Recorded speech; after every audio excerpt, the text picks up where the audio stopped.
So if you're curious as to what's going to happen in March, then this is the video for you. So in this two-parter, it's like part one. The first half of this is all about the week-on-week planetary energy and what I think this means to us all. It's quite a big month, I have to say.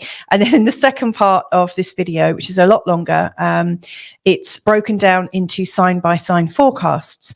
Now, each month I get asked why I focus on the ascendants and not actually the sun sign. And I need to, put my hand up and admit that my least favorite part of astrology is actually the signs, actually about the signs of the zodiac. It's the part of astrology that speaks to me the least. Now, a lot of people might say, well, how do you do astrology if you don't actually involve the signs? Well, I do use them. It's just not my biggest thing that I pay attention to. So the thing for me that really captures my energy and my interest is the planets and the position of the planets and the lovely shapes that they make together, the angles that they make.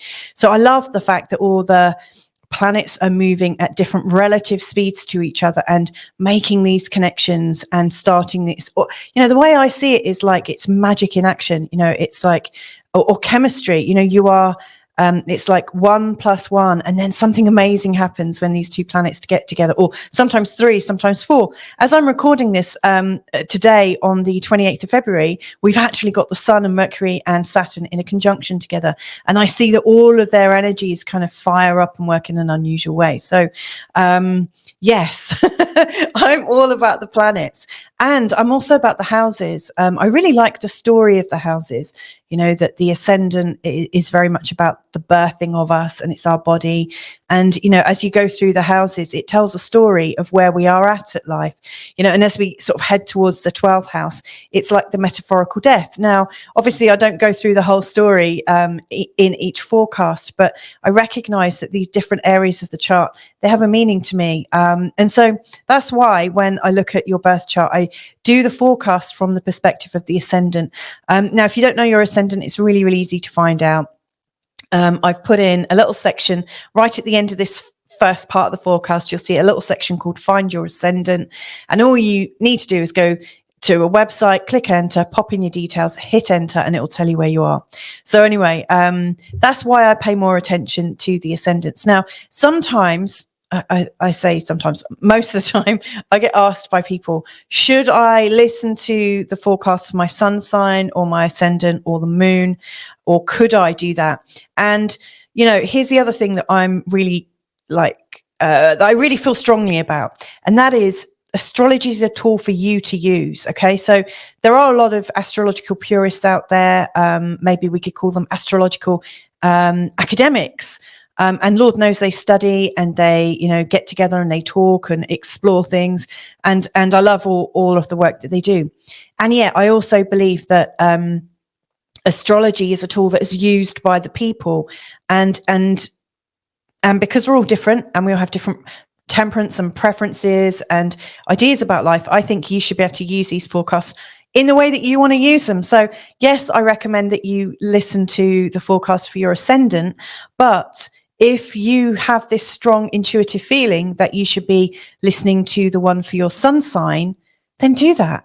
And if you have that strong feeling that it should go for your moon sign, then do that. Because I think whatever energy is playing out in you right now is the thing that you should be listening to. So, I'm a channel first and an astrologer second.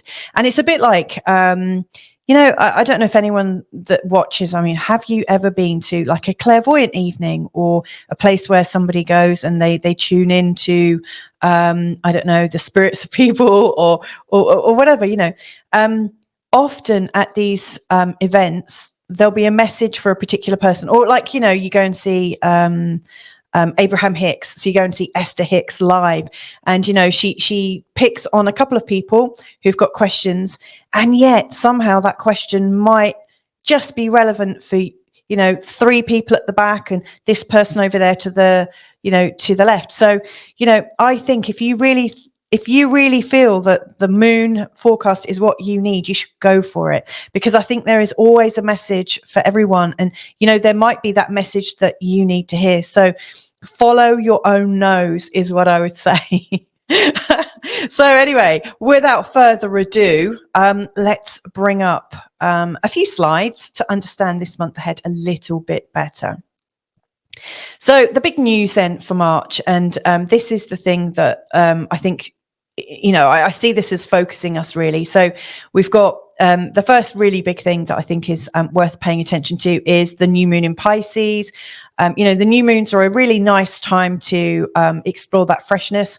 We've like the moon has disappeared, and then there's this new sense of growth. So where is that happening in your chart, and how are you going to be growing going forwards? So I think that's part of March, definitely. On the same day, we've got Mercury moving into the sign of Aries, and the following day, we've got Venus in the sign of Pisces. So it just seemed like the March the 10th seems quite important. March the 20th, we're going into the spring equinox. This is a funny bit, so I said at the beginning, I don't really pay attention to the star signs. And yet, look, Mercury into Aries, Venus into Pisces, Sun into Aries. Now, this is actually representative of the beginning of the Zodiac, the Astrological New Year. And it's a 0 point energy, like it starts at 0 degrees in the sign of Aries, and the whole of the ecliptic belt ends at 29 degrees, well, a little bit over that, 29 degrees, 59 in the sign of Pisces. So you go all the way around. It tells a big story, very much like the houses. So anyway, we have the beginning of the new astrological year, starting on March the 20th. That's always, I think, an important moment in time. I do one of those. We've also got March going into Pisces, but then, I've put March the 10th. It should say 25th. On the 25th of March, we've got the Penumbral lunar eclipse. And the lunar eclipse is essentially a full moon, but it's an eclipsed one. It's very, very powerful, and it's starting all of the eclipses for this year ahead. And I think there's 5 of them in total. So that's going to be interesting. So let's have a look a little bit closer. So yeah, the 10th does, the 10th and the 11th, that seems to be a bit of an energy point. But now on March the 20th, yes, we've got the spring equinox with the sun going into Aries, but we've also got another something or other that I want to pay attention to. And that is on the same day, we've got Venus in a conjunction with Saturn, and we've also got Mercury in a conjunction with Chiron. Now, I mentioned that I'm really passionate about patterns and planets and the patterns that planets make. And in particular, I really like the start of the new cycles, which occur when one planet comes together with another. And so in this new month ahead, I'm very excited because we've got Mercury coming into a conjunction with Neptune on the 8th in the sign of Pisces. Then later on, the sun comes into a conjunction with Neptune on the 17th. I really see this as the waking up of Neptune energy for this whole year ahead, and in due course, we'll also have Venus and Mars also go over Neptune. I don't know if it's in the next month or the month after that, but very soon after. And, Venus is coming into a conjunction with Saturn, Mercury and Chiron. So these are, like the outer planets, Neptune. I've obviously been talking quite a bit about Pluto. I'm going to be talking quite a lot about Uranus for next month. I always think the outer planets really give us, they're holding on to consciousness, what is that fly doing? They're sort of holding on to this level of awareness that we can't quite feed back into ourselves. It's kind of like consciousness that's out there. And I think when one of our personal planets like Sun, Mercury, Venus, Mars comes into connection with one of these planets, it's almost like the information is bridged to us. We start to feel it. We start to be able to activate it in ourselves. So I do think it's not just about March the 10th with the new moon, but on the 20th, we're going up a gear somewhat as we start the new astrological year.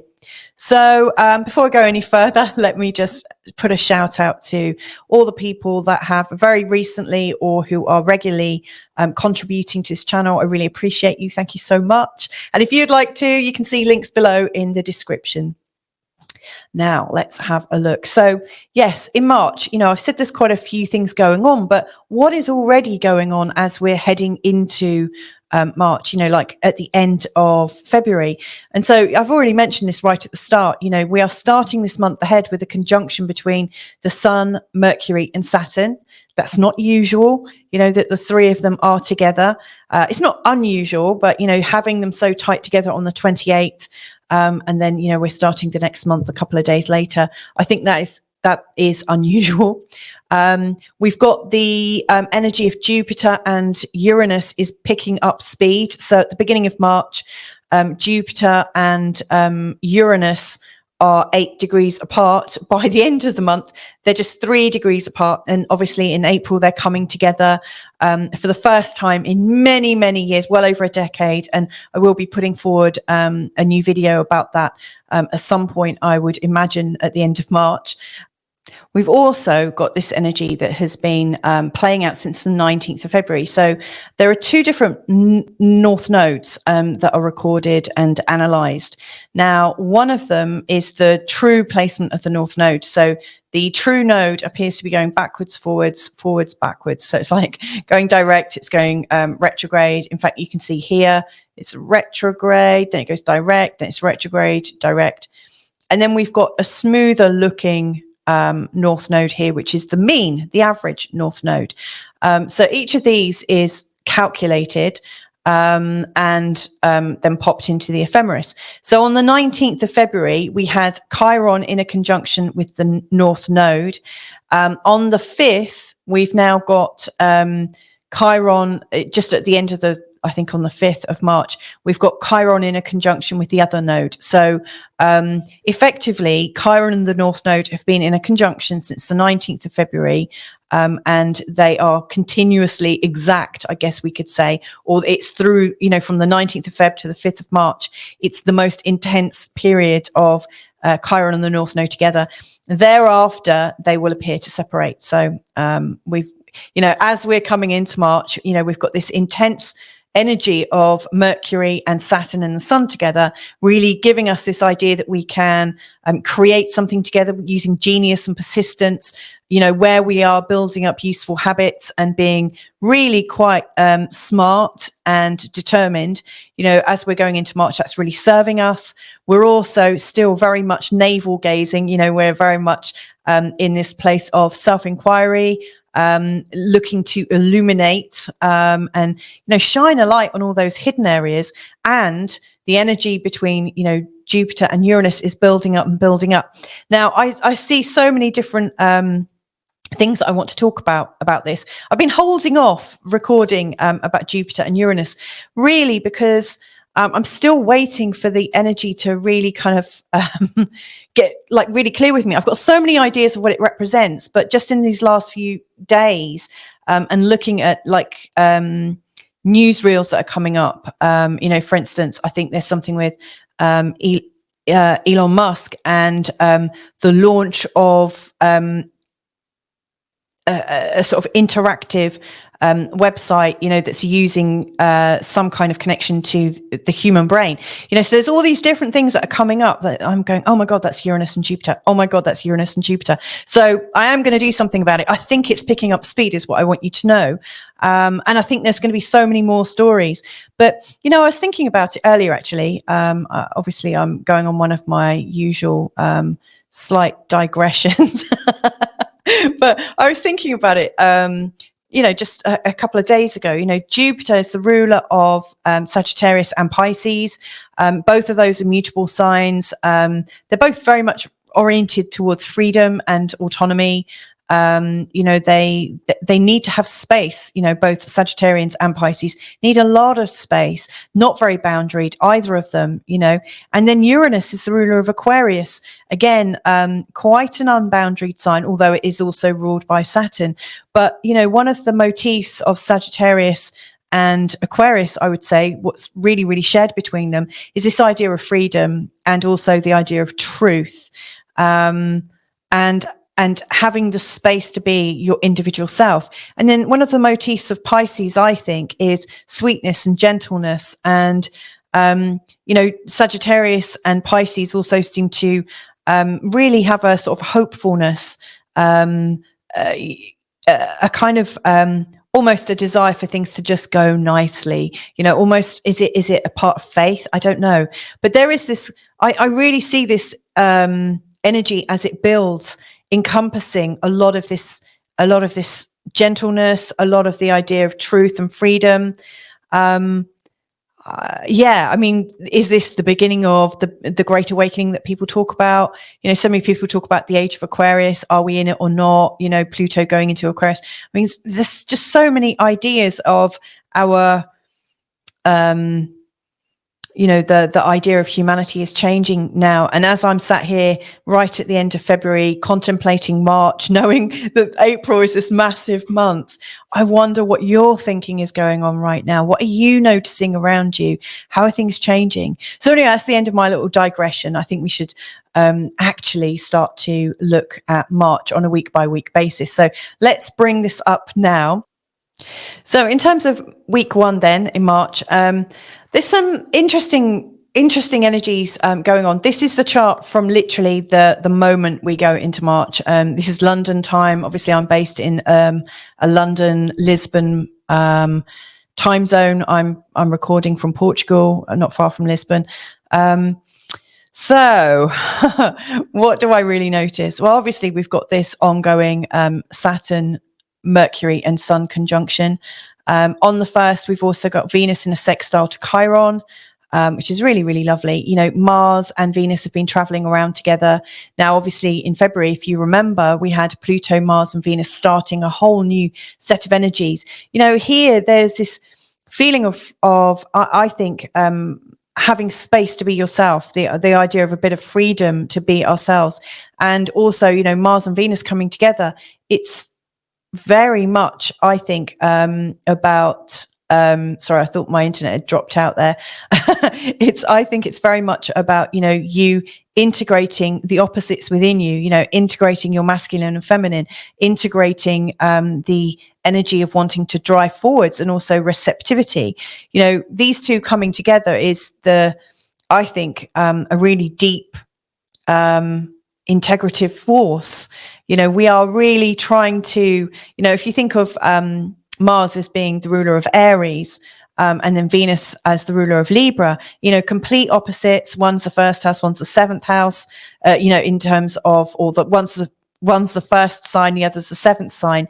And they are, one's very much single-minded, the other is very much partnership related, but it's the fusion of this. How can you exist in many ways at the same time? And then with the Sun, Mercury and Saturn here, we're also thinking, okay, now we can integrate this. How can we get serious? How can we take this up a level? So I really think as we're going into March, we are raising our game quite considerably. And this Venus in a sextile to Chiron exactly on the 1st, it's sorry, Chiron, there it is. It's sweet. It's letting us know it's okay to forgive ourselves. It's okay to let go of hurt. It's okay to recognize how we've grown. It's okay to just let ourselves breathe a little bit. There's nothing nasty about it. It's not very forced. And I think it's that sweetness and this forgiveness that actually creates some change for you, and then by the 3rd, Venus is in a square to Uranus exactly on that day. And Venus in a square to Uranus can bring up some feelings of shock and excitement.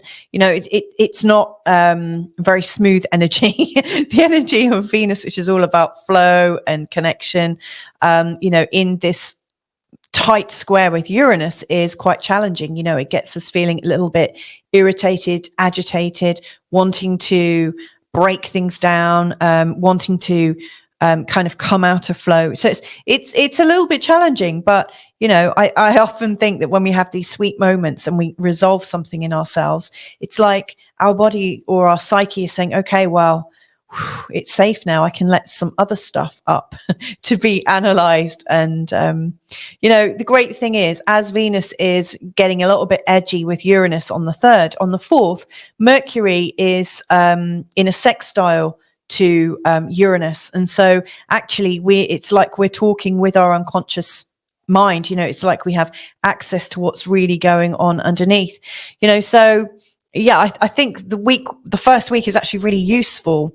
Yes, we might be a bit edgy, but we're also very energized, and we're really in touch with our emotions. We're really in touch with old programs playing out, and of course it is still at this very intense time of the conjunction between the North Node and Chiron. So, what is going on for you right now? And you might notice this, and you might have already thought this, in fact. Sometimes it feels that you're processing stuff or being aware of stuff that's maybe not even your own. Have you ever had those moments where you thought, hang on, I'm feeling something. This isn't my feeling. Where the hell's this come from? Why am I feeling suddenly sad? Why am I feeling suddenly agitated? I always think, and I've got my good friend Sarah to thank for this. I really like the question, who does this belong to? So when you have one of those moments, ask this great question, which I learned from my friend Sarah, and also Access Consciousness. That's worth a listen to. But Access Consciousness, they ask, who does this belong to? So when you're feeling something out of the blue, you might realize you're picking up on some of the collective angst, the collective navel gazing that we're doing, the collective self-inquiry that's going on right now. So it's not necessarily you. We're all in this. And yeah, there's a lot of intensity going on. On the 6th, just before we go into week 2, Mars is in a sextile to Chiron. I see this almost, ending this first week really, really well, because this sextile is, I think it's like your physical body is now really compatible with your psyche. It feels that, your body has almost like, is it that you've let go of some of the things that you've been anxious about? For those of you that are very much in touch with your bodies, you'll probably realize that when you've got stuff that you're holding on to, that you're creating some form of dis-ease for yourself. So, when I see this as very healing, that we're able to let go of some of these knots that we've been holding on to. So let's move on to week 2. Now, in week 2, we've got the new moon, and now I am doing a separate video for that because I think they warrant it. And I will also be looking at the new moon from the perspective of asteroids that are playing a part in this, and in particular, we're looking at Nessus. So, if you're interested in Nessus and also asteroid Arachne, then please do have a look at my new moon video when it launches. But yes, we've got the new moon in Pisces, so this is quite an intense part of week 2. But yeah, leading up to it, what's going on? So we've got the first of these personal planets waking up Neptune. So we've got Mercury coming into a connection with Neptune in the sign of Pisces on March the 8th. I really love this. Over time, Neptune is coming closer and closer to Aries. And actually, this is the second to last connection that Mercury is going to be making with Neptune in the sign of Pisces. So, over, a really long time since Neptune's been in the sign of Pisces. Mercury, when it's come to Neptune, Mercury is all about the mind and the way we're thinking. Neptune is about creativity. It's imaginative. It's dreamy. It's super, super sensitive. And so we're coming up to the very last conjunction, between these two in the sign of Pisces. It's not this time, but next year in 2025. So we're getting ready, in a couple of years' time, these two are changing their relationship together, and they're going to be having an Aries relationship, and it's going to be a lot more direct creativity. Right now, this is a very sort of super psychic, super sensitive. It's creating a lot of empathy. Now, I don't think that empathy is very easily translated. Mercury is not in its own sign. Mercury's much happier in the sign of Gemini and Virgo, and really, really not comfortable in the sign of Pisces. So it's really uncomfortable dealing with sort of like these great big emotions that it can't contain, or say, oh, that's this emotion and it's this big, and of course in the sign of Pisces there are no boundaries, and so Mercury is very deeply uncomfortable here. However, the sensitivity that it gets when it meets with Neptune is really quite surreal and quite otherworldly. So this is, as we're going into week 2 of March, we've got this otherworldliness that is slightly uncomfortable. It's really not something we're able to put our finger on. Obviously for empaths and people that work sort of in a sort of magical way or channel, they'll find this energy really quite helpful. In fact, you could probably use this energy to go even further and deeper into your practice. But yes, quite dreamy. Now, this could be also the site of a massive psyops, or like all of a sudden there's a whole heap of news that just gets launched and creates this mass contagion and also mass confusion. Because again, Jupiter in Pisces in a conjunction with Neptune also equals that the mind gets almost blown apart, but also really deeply confused. It gets really lost in the thick of it. So, if you suffer from, if you find it hard when you get lost, if you're not comfortable not knowing everything, this could be quite a difficult time. So you might want to think about different strategies to be able to cope with the fact that things are going to seem a little bit unreal, almost like you're living life on some kind of ayahuasca trip or something. Anyway, on the 9th, Mars is in a square to Uranus. Now, this is super edgy. So, the previous week we had Venus in a square to Uranus. On the 9th, we've got Mars in that square. So here's Mars, there's Uranus. Things can get quite fiery. Our moods can get very rapidly changing. It's deeply uncomfortable. There is this urge to take action quite quickly. What worries me about this is we might be feeling the need to take urgent action based on something that might not be true. It might be based on something intuitive that we've not had time to verify or check again, to check in with our physical sensations. Uranus is deeply telepathic. Uranus really represents the airwaves. And so I would, before you take definitive action on something, I would say check in with your body. Mars represents the body. Mars represents the very strong physicality of your body. You might want to do muscle testing on yourself and get speaking to your unconscious mind through the medium of Neptune and also Uranus. So this is possibly a treacherous week. Then Mercury changes signs. Venus is also changing signs. And right in the middle, we've got the new moon in Pisces at 20 degrees in the sign of Pisces. So, this new moon is also just in a conjunction with Saturn. I mean, it's really kind of weak. And it's also in a weak conjunction with Neptune. So, we've got the sun and the moon in between Saturn that's super rational and then Neptune that is super irrational and possibly confusing, possibly uplifting. Quite a big potential there. So this is a very, very strong week. And if you think about it, the next big moon that we're going to be looking at is the Penumbral, the lunar eclipse, which is happening on the 25th. That is a super big day as well. So this new moon in Pisces, I really see this as the doorway leading us into this time of stronger energies, stronger intuitions, stronger gut feelings. This let's just move on to week 3 and see what's coming up then.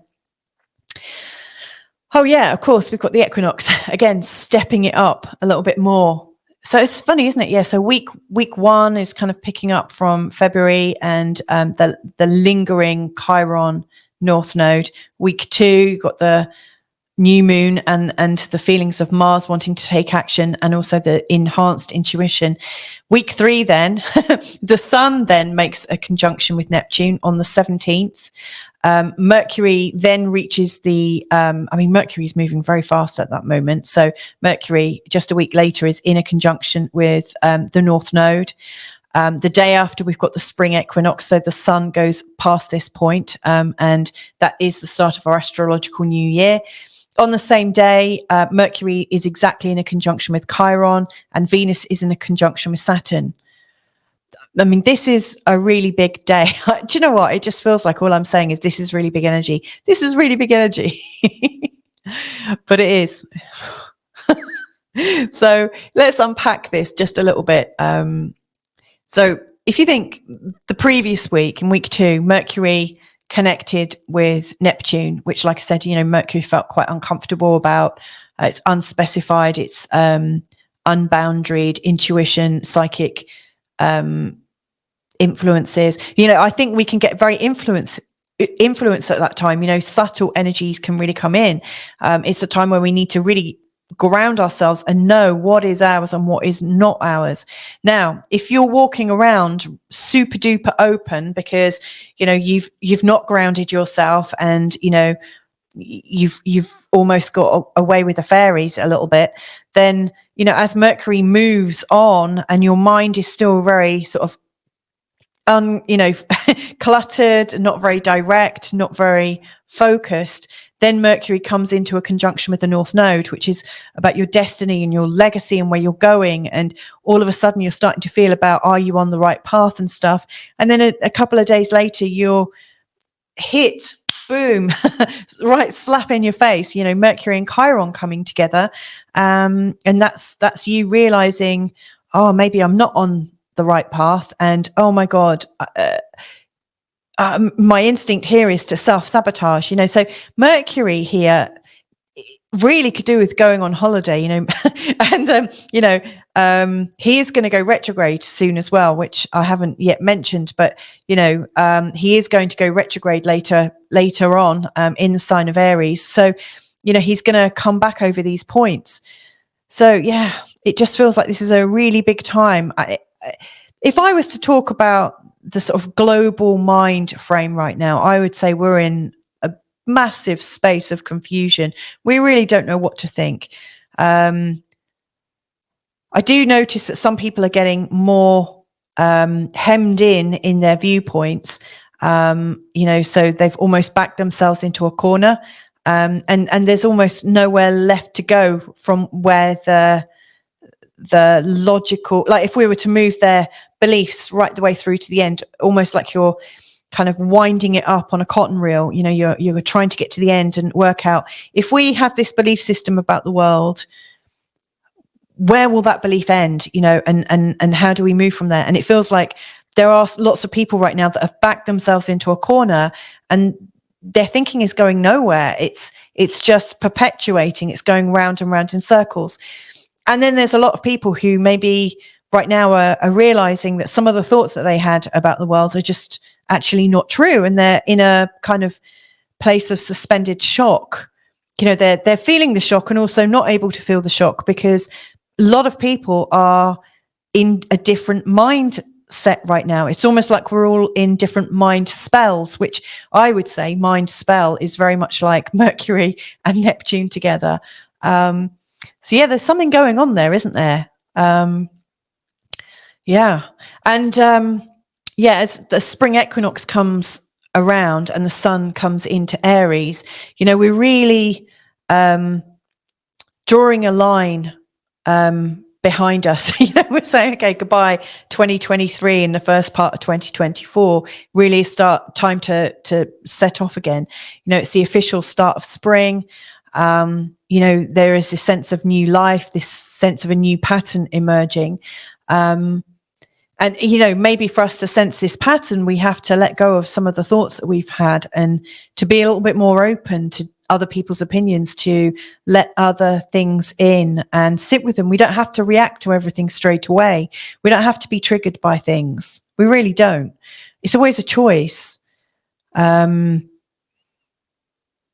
then Venus in a conjunction with Saturn. I like this actually. It's difficult because Venus is obviously about flow and Saturn is calm and quite solid. But Saturn's learning a few tricks here. Saturn is softening in the sign of Pisces. These two coming together, this is a moment for us to be calm and to pause and to take a deep breath or two and just to see, that actually when we're not in our immediate stories and getting all chaotic and wound up about things, we can actually find a moment of peace. So yeah, as I'm feeling into March, in like week 3 of March, I really think the biggest tool we can give ourselves is to slow ourselves down, take moments away when we feel that we're getting wound up, when we feel we're getting triggered, just to pause. Know that that's a sign from your body that there is something coming at you that's too much for you to comprehend right now.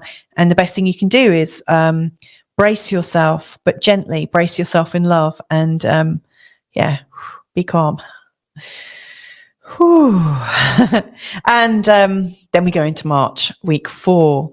So this is gonna start changing the energy. This is the week where we come into the real moment of change, because I am doing an eclipse video about this. So there's going to be a new moon video, and then there's going to be an eclipse video for the penumbral lunar eclipse, for the total solar eclipse that we'll be having in April, and then the other eclipses that are happening later on in the year.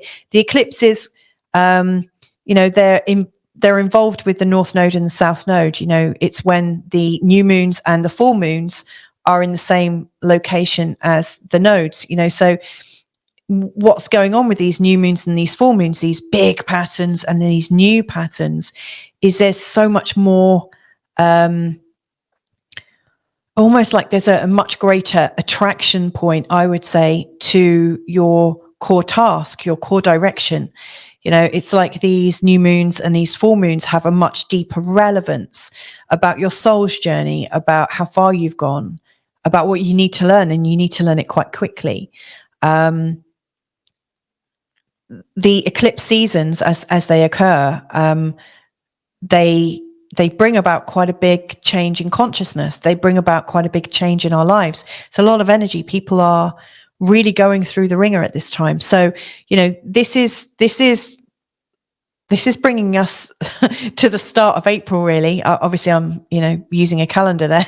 Week 4 goes into April, but, as we go into April, April's a massive month with the total solar eclipse. And also we've got the Uranus and Jupiter conjunction, which could be deeply awakening. So, between here and there, I think this is where it all starts to come into play. This is where I think we're going to start to see narratives unravel and change.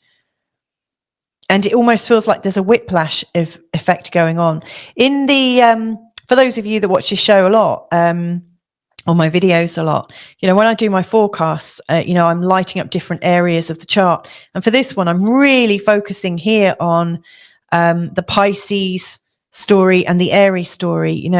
Pisces as a sign is absolutely about the end of the zodiac. It's the end of a time. It's an end of a story. And Aries is very much about the new story.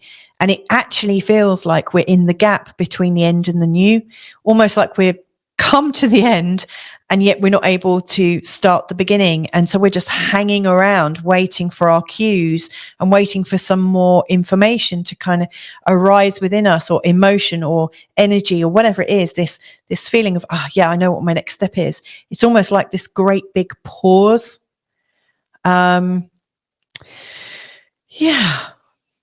Venus is doing some nice little maneuvers here. So Venus in a sextile to Jupiter on the 19th is deeply dreamy.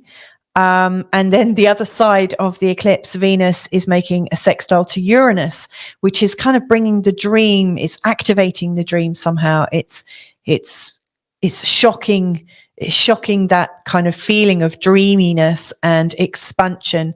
There is something, I can't really put it into words myself. That's the funny thing, so I'm looking at the energy and trying to tune into it. And actually what I'm feeling is a little bit kind of lost and dreamlike. So God only knows what we're going through. Anyway, I think I've spoken enough about the energies of March. What I'm going to do now is bring up on a week by week basis, not a week. I'm going to bring up the sign by sign forecast for the month of March, really drawing you to I think what needs to be paid attention to, you know, how might your story for March be wrapping up and your new story beginning? That's my focus. So there you go. I'll see you in a mo. Hey there, welcome back. It's Louisa, and this is part 2 of the March forecast. And in this forecast, now I've recorded the first part and looked at March from a week-on-week perspective and got a good sense of what's going on. What really occurs to me is this month ahead is about the ending of some stories and the beginning of new ones. Now, I feel that February has really prepared us for that.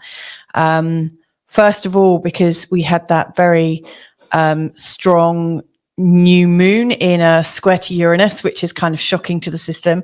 We've also had the Chiron North Node conjunction coming in, and it's still ongoing right now. We also had that mega conjunction between Pluto, Mars, and Venus in the sign of Aquarius at 1 degree in the sign of Aquarius. And we literally just yesterday had the Saturn, Sun, and Mercury conjunction at 9 degrees Pisces. So yes, it does feel like things are really building up in momentum to create a lot of change in March. And I really do get the sense now, having looked at the first 4 weeks of March, that, you know, each week is like rising us up in our energy levels, or rising us up, you know, like there is a waking up going on. There is a step by step, I don't know, is it pressure? Is it change? I don't know. But to me, it feels like there's a lot of, let's just say there's a lot going on. Now, you might have noticed earlier, you know, in the first part that my style was slightly wavering. I was a little bit unsure at moments. I had to reflect on that because, you know, normally when I'm doing these forecasts, I'm really quite straightforward and quite, you know, this is how it is. You know, from my perspective, I go at quite a speed. But what I realized yesterday is my sort of channeling, or my natural intuition starting to come in. I guess I'm gaining in confidence with doing these very public videos. And so I'm really letting a bit more of myself out. You know, I, as I was tuning into the actual astrology, it's deeply, deeply psychic. It's deeply mysterious. You know, the times of March, as we're really diving into the energy of Pisces in a really big way, the energy is so kind of unconscious, magical, spiritual. And I really think I was just picking up on the energy of that. So you might find I'm a bit wistful in this one as well. I'll try and keep it as to the point as I can. So let's just see where this goes, eh? Now, if you already know what your ascendant is, that's great. Just simply whiz on to the appropriate chapter for you. Pick the star sign of your ascendant. Now, for those of you that practice with, you know, like if you've got a Placidus chart, you know, so your houses start at different degrees and different signs. You might choose to use the next ascendant along. You know, I only advise this if you're really sure about what you're doing, you know, and I know a lot of people that watch are, you know, if you're not entirely sure, then I would stick to reading the sign of your ascendant, or listening to the sign of your ascendant. And maybe if you feel so moved, feel free to listen to the sign of your sun, and maybe even the moon. You know, all of them are looking at the energies from a different perspective. And I always think, even if you've fallen into the wrong category, there's always something there for you. I always think there's a reason why we're drawn to particular moments in time and particular messages. So, you know, this is a very intuitive month. Follow your intuition as much as possible. So for those of you that don't know how to find your ascendant yet, here's the easy way of doing it. And then I'm just going to dive right in. So yeah, if you haven't yet found out your ascendant, go to astro-seek.com. And what you need to do is go to free horoscopes, all the way down to ascendant rising sign calculator, click enter, pop in your time, place, and date of birth, hit enter again, and it will tell you what your ascendant is. It'll give you the sign and also the degree. Again, if you are like maybe between 20 and 30 degrees, 20 and 29 degrees of that particular sign, you might find the next sign along to be a bit more helpful. But anyway, let's have a look at the first one now, which is Aries ascendant. Okay, so looking at Aries ascendant, and this drawing is really to show where a lot of the energy is in this month ahead, as far as I can see. Now, obviously, there are other planets. You know, we've got Uranus and Jupiter in the second house. We've got Pluto up here in the first house. Sorry, in Aquarius, and you know, so these. You know, I've spoken a lot about these energies over the last few months. Really, what I want to talk about here is this sort of tight nexus point of energy between Pisces and Aries, because this energy here is really about where the story is coming to an end. And this bit here is where the new story is starting. Now, I guess the first thing to really bear in mind is the energy of the new moon. Now, that's happening on the 10th, and kind of leading into this, you know, what I would say is the energy that's going on for you, Aries, right now. This probably isn't the best time of the year for you. This is the time when you tend to feel like hibernating or hiding away a little bit. Yes, you might be getting excited about the fact that spring is approaching, and that is definitely your time.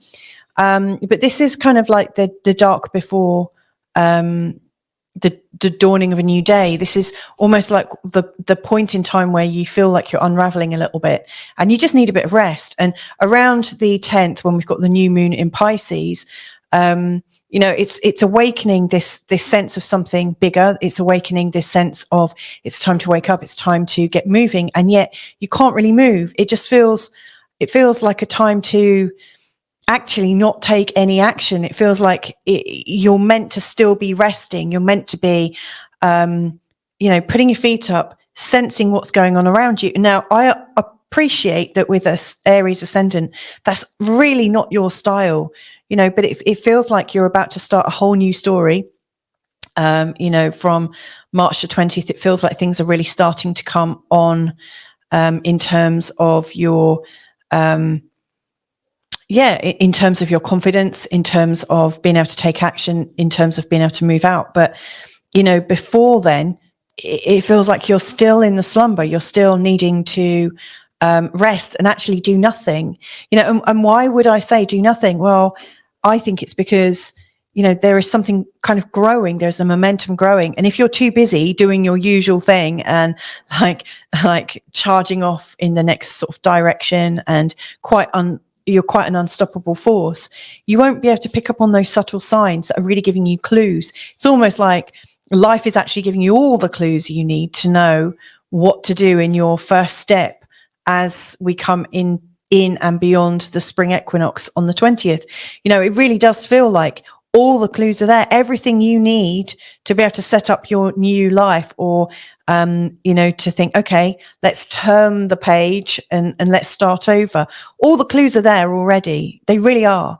But you're moving too fast to be able to pick up on them, or to even be able to recognize them or make sense of them and put them in order. So your job right now is to rest and to enjoy it as well. Like, I don't mean be confined in a room in the dark or anything like that, but just rest and give yourself a break. This new moon is a great time to think about what space you would like to give yourself, and what might come from that space can come a little bit later. But just think about what would feel really luxurious, what would make your body feel like it had everything at its disposal to feel fantastic. Because this new start that you're coming into from the 20th is really for you to feel more embodied and more powerful and more direct, and to really enjoy being alive and being human right now. You know, this spring equinox point is really helping to start quite a few things moving. You know, in particular,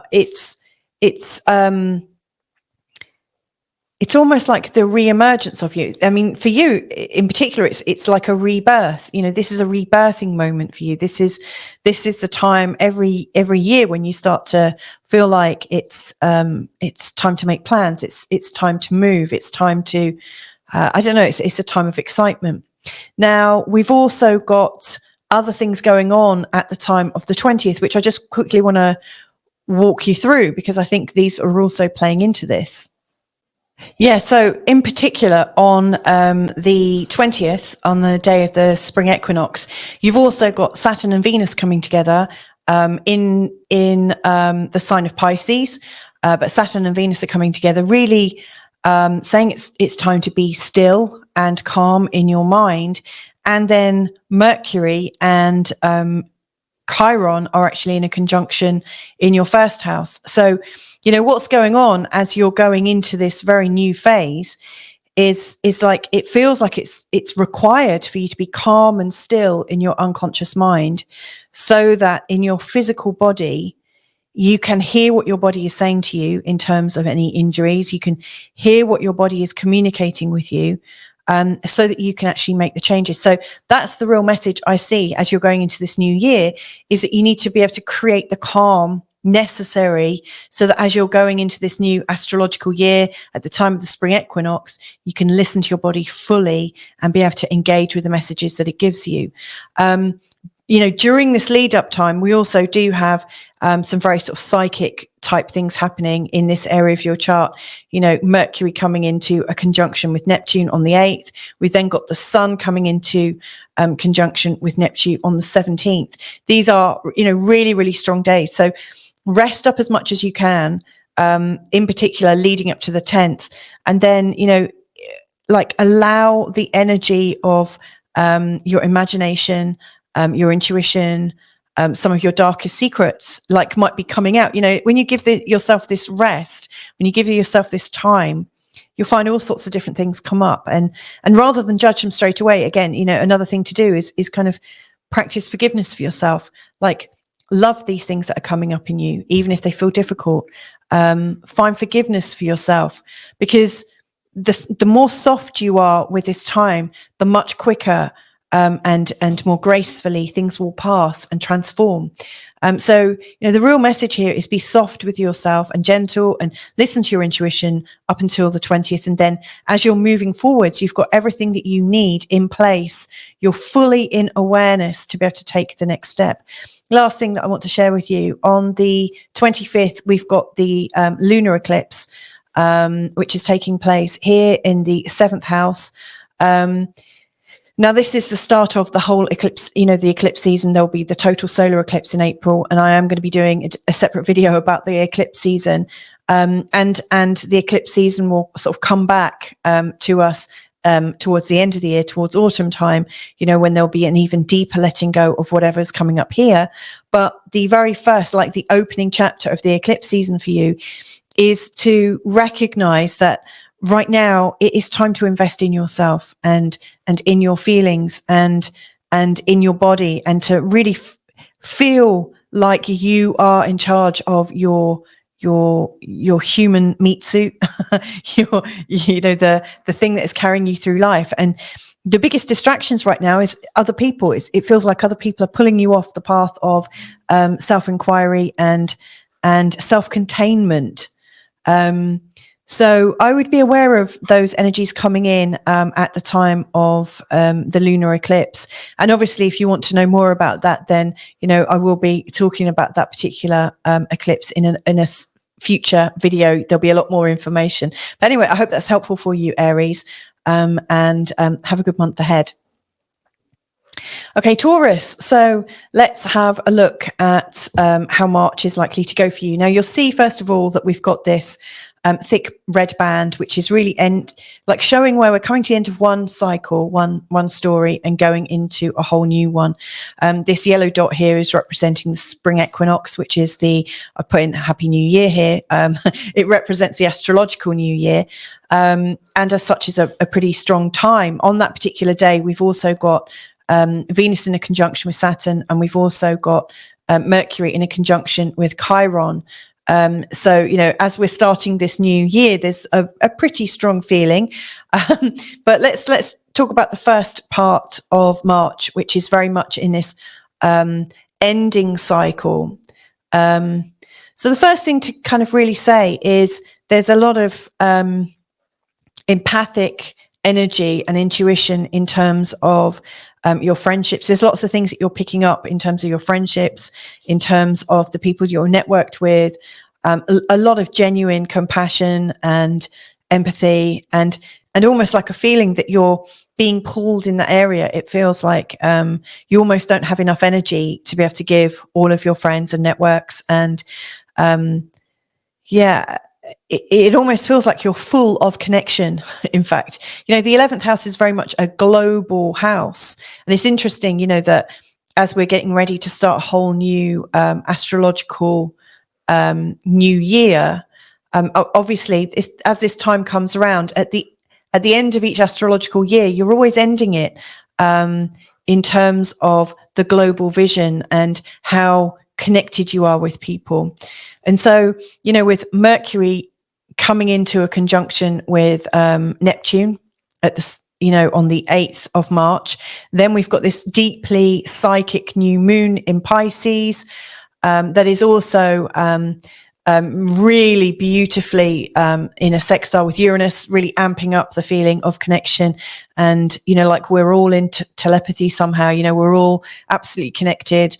It's almost like you can feel all the different sweet souls around the world arising and awakening with you. And you may also be connected into some of the trauma that people have. And I would advise kind of tweaking your intuition if that's how you're feeling right now.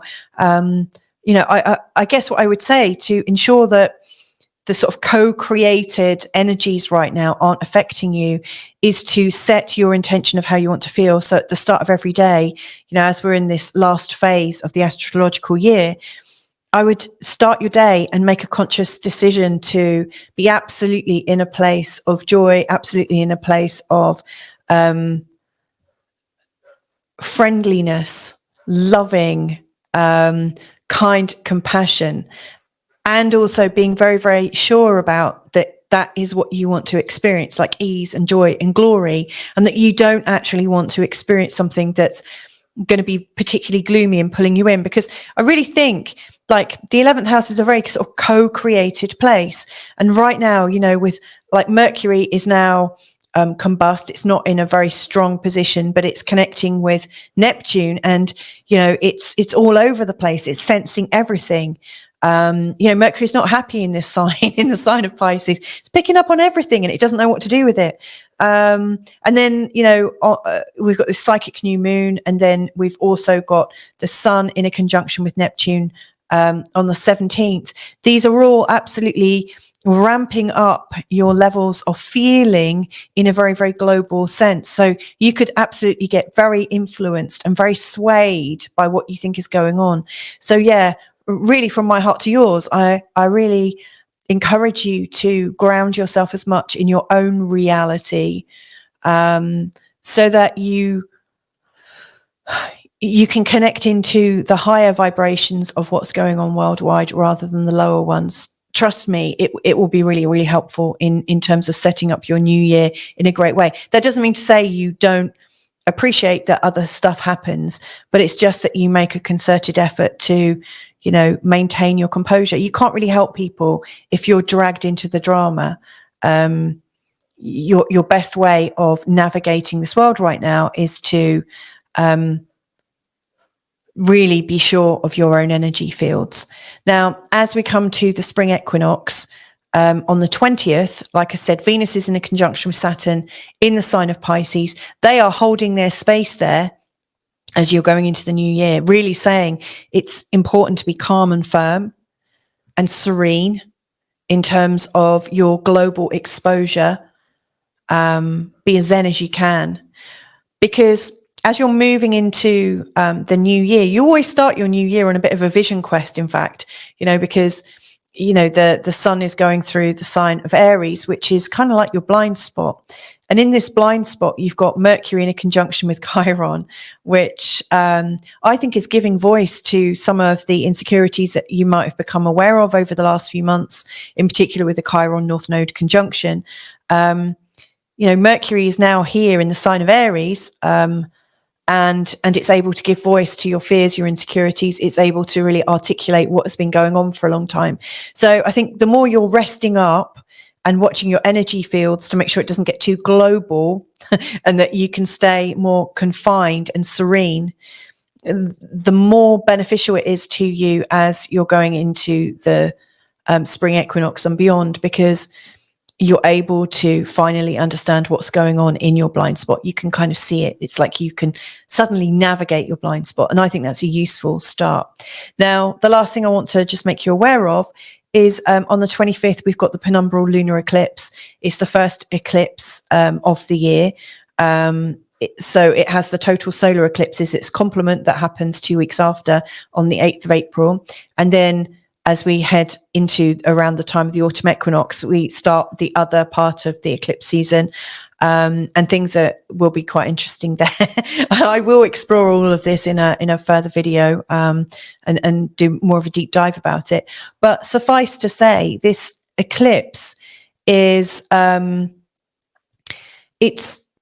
I think it's drawing your energy back into the conscious realm. It's really saying, no, don't look inside. Don't look inside at your insecurities. Don't look at your hurts and things. Even if Mercury is able to articulate them now, it's really encouraging you to just be in the fully conscious world. What I would say, to the very best of your abilities, it's important at this time to be able to integrate both. Now more so than ever. You've got a very exciting month in April, and so with Uranus and Jupiter coming together, this is massive. So I just think hold your energy as much as you can in March, and allow the desire and the pull of this penumbral lunar eclipse to, it's going to pull you into your real life and say, this is where you need to focus. But really your heart and your spirit is pulling you back into the great unknown. There are lots of gifts in the unknown. And if you dive straight into your life because it feels easier, you'll be missing a trick. So pull it all in. Maybe you could create some kind of little routine or ritual for yourself every morning when you get up. Maybe you can sort of imagine both the rational and felt and the sort of intuitive and kind of, that's also felt, but maybe imagine these two parts coming together, or create whatever works for you. But that's my best advice for navigating March. Lots of interesting energies going on. So God bless you, Taurus. Have a fantastic month ahead and see you soon. See you in the next month. Okay, Gemini, then let's have a look at your month ahead. So this month ahead I see it's the end of one story and the beginning of another. Now, at the time of the spring equinox, which is highlighted here in yellow, that's really representing the start of your new story. And so with your Gemini ascendant, every time the equinox comes around, it feels like you're diving straight into your new astrological year, the springtime. To me, it's waking up all the potentials for you in terms of being sociable, being connected, being out there, and really feeling your world expand in quite a palpable way. Yeah, and I think that's amazing. What a great way to start spring, with this feeling of growth and excitement and communications between you and your pals and expanding your networks. That's great. Now, as you're ending your year, it's always ending, I think, around this moment in time when you're reviewing how much status you have and how respected you are, how far have you come. And so, it's interesting, that as we're in the month of March, and we've got a lot of psychic energy going on in March. Trust me, it's a lot of stuff kicking off. Like, for instance, we've got Mercury that's in it's in a combust position right now, so it's not very strong. It doesn't feel like you're able to articulate things quite as strongly as usual, and it's your ruling planet, obviously. On the 8th, it's in a conjunction with Neptune, which creates a lot of imagination. Possibly unreal situations whereby you might be thinking, can I actually trust what I'm seeing here or hearing? You might even feel a bit gaslit by people in authority. It's interesting. And you might even find that people that you've often thought of as being authoritarian in your life, as having some kind of influence, you might even start not trusting them because their messages might not seem clear either. So it's interesting to consider, like, where as an authority figure or where authority is in your life, it doesn't feel as strong, it doesn't feel as direct. And so I really think until the 20th, it's a time for you to take your foot off the gas a little bit, and stop judging yourself in terms of being a leader or a mentor or being at the top of your game. This is a time of discovery and self-discovery. This is a time for you to absolutely dive right inside and think, okay, how do I want to stand in the world right now? How do I want to share my gift further and in a much broader way? Also, like the new moon in Pisces is a time when you may well get some fantastic advice that almost allows you to release some of your insecurities. There's a lot of stuff going on behind the scenes, almost like there's a breakthrough in something that has held you back. So, the new moon is very, very helpful. Around the 17th, we've got the sun in a conjunction with Neptune right here. Again, there's this like expansion and this energy of the more creative you are, the less direct you are, the more somehow your feeling of legacy is going to grow. But it's not a straightforward path, and it's really important actually until the time of the equinox here. It's really important that you allow this moment of not being sure, allow this moment of not having full clarity. It will all become clear. You need this bit of confusion really to give you the space and to slow you down a little bit, so that you can really hear the divine intelligence coming through to you. Now, from the 20th, which is when we start our astrological new year, we've got Venus in a conjunction with Saturn in Pisces. That's still encouraging you to keep the stillness at work and the stillness in who you are. Like, can you be in the world in a serene way at the start of the new year? Can you cultivate this feeling of calm, gracefulness within your career or your persona? And at the same time, Mercury is in a conjunction with Chiron in the sign of Aries. So as you're going into this new year, it feels like there are healing connections. There are new people coming into your world that want to network with you, that will have a direct link back to your career. But if you go rushing off, you're not going to see them, you're not going to meet them, you're not going to feel them. So the first part of this month is important. Be ready to be open to like tuning in and seeing what comes up. It's uncomfortable for you, sure. But after the equinox, things will start to get clearer and the right people will start showing up. But if you don't chill out, it's unlikely that you'll really get the full potential of this. The last part of the month then, on the 25th, we've got the first eclipse of the year. So this is the Penumbral lunar eclipse. It's a full moon. 2 weeks later, we'll have the total solar eclipse in the sign of Aries, really in this place here where you're launching your new year efforts from this place of friendships and connections and contacts and stuff. So it's interesting, the eclipses are going to be falling through your 5th and 11th houses, really awakening the idea of how you can create more in partnership with people. So I will be exploring that in an eclipse season video, but suffice to say, what I would focus on around the time of the eclipse is to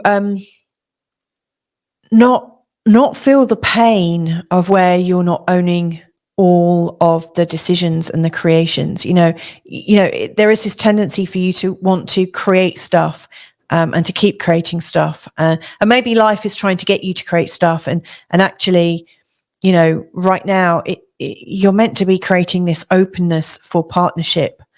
And so, there's a sort of conflicting message. It's all about creativity at the time of the full moon for you, but are you creating on your own or being open for a creativity to come up with other people?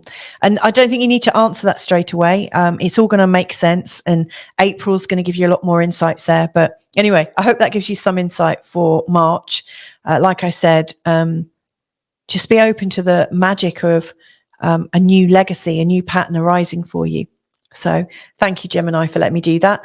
I'm going to move on to Cancer now.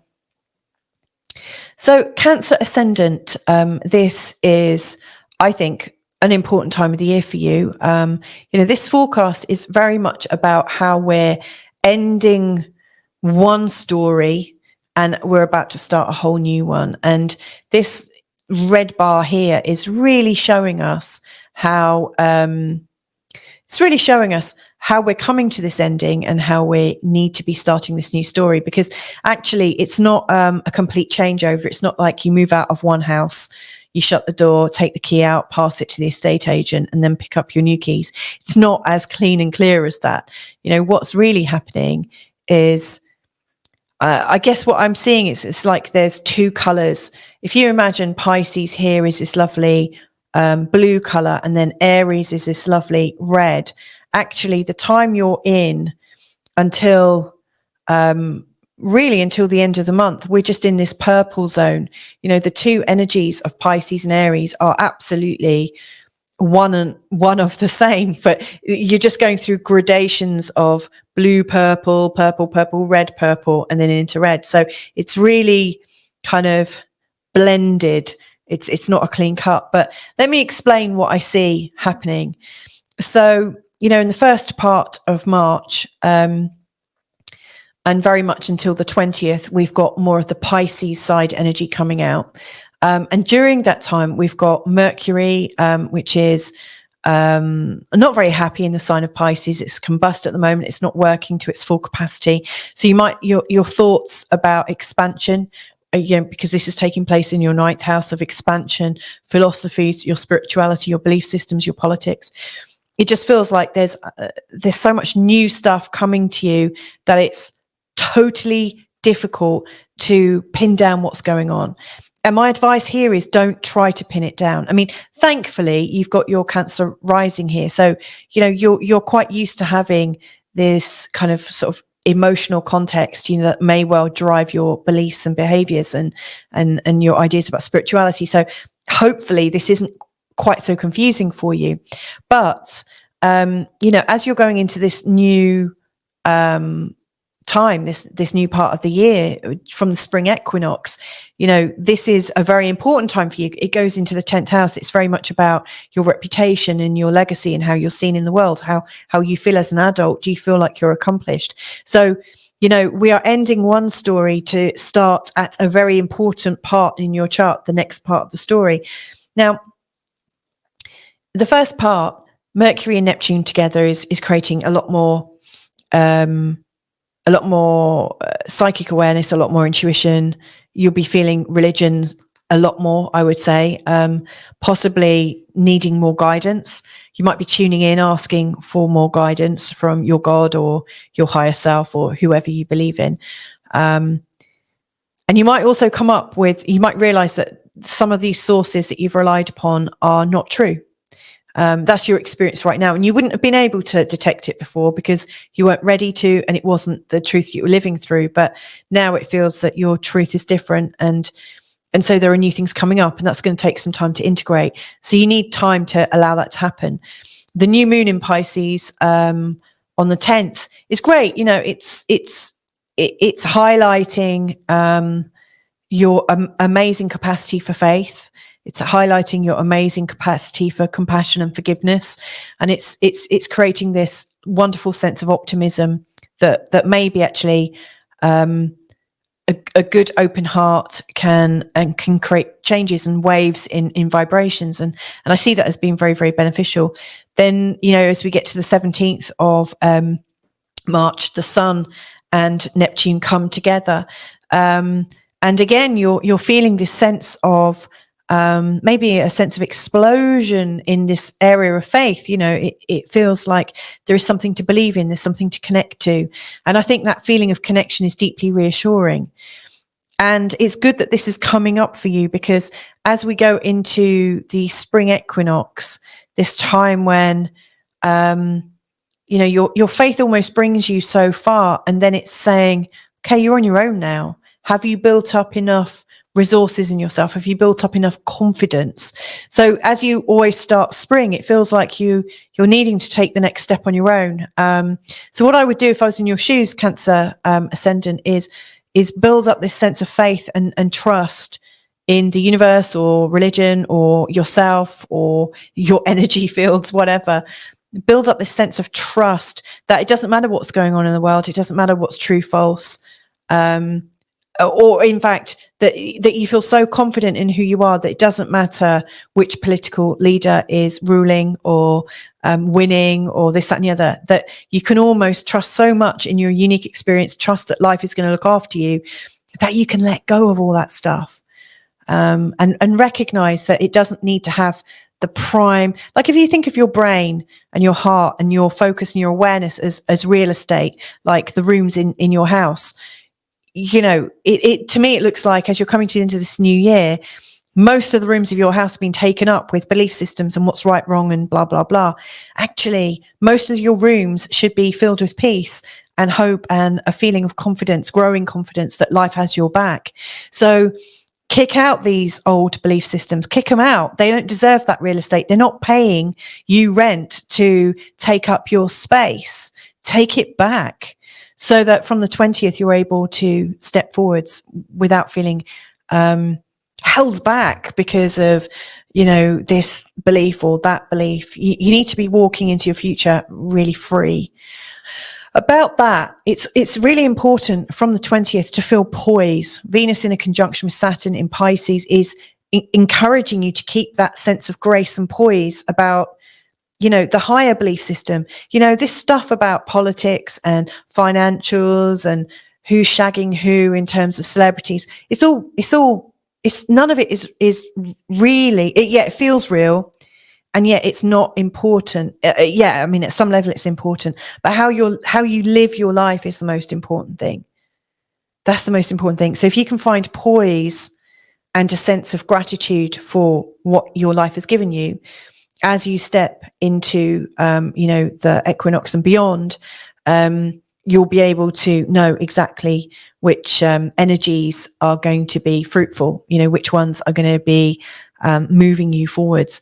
You'll be able to hear the call of it. You know, Mercury in a conjunction with Chiron on the day of the spring equinox, at 18 degrees Aries, is showing that there are really good mentors around. There are really good business experts. The right kind of customer can come up, but they're all people that you can learn from. And it also shows you coming into more of a consultation kind of role as well. You know, you're growing as a mentor. So that's exciting. Last thing then, the eclipses are starting from the 25th. So we've got the Penumbral lunar eclipse, full moon, on the 25th of March. On the 8th of April, and I will cover this in an eclipse special, but, you know, from the 8th of April, we've got the total solar eclipse. And so they come in pairs. And so these are highlighting this 4th house and 10th house energy in your chart. So yeah, from the 25th, your attention, it's interesting. It feels like you're being pulled into rising yourself up. And yet at some point around the 25th, it feels like you have to be home. And maybe there's a bit of a guilt complex. Maybe there's somebody guilting you to be at home. And that's why it feels so strong. So just get really, again, this is time to hold in your faith. Remember how the end of, you know, this last period ended. It ended with you building comfort and grace and space and faith in yourself. That is what you're bringing into this new year, this sense of the calm that you get when you let go of all of these concerns and just focus on your vibration right now. So I hope that's helpful to you, Cancer. Lots of love.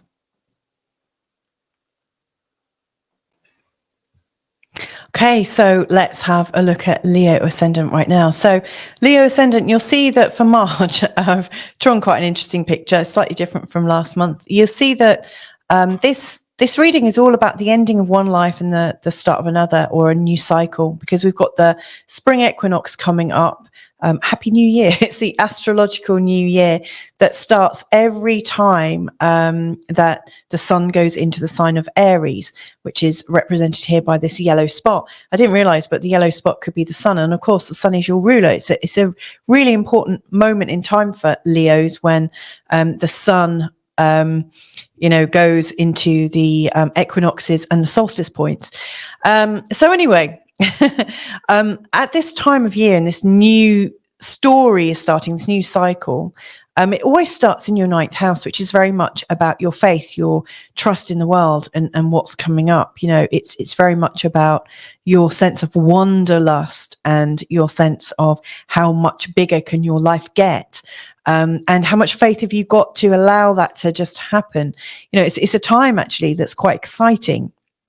Now, before you go into this kind of high point of your year ahead, you're sort of ending the story of the previous year. And here's how it goes. So it starts off feeling kind of like, I wonder what I can put my trust and faith in. I wonder how I can expand, you know, in terms of my belief. And maybe it is the fact that it's spring, or it's the changing of the season.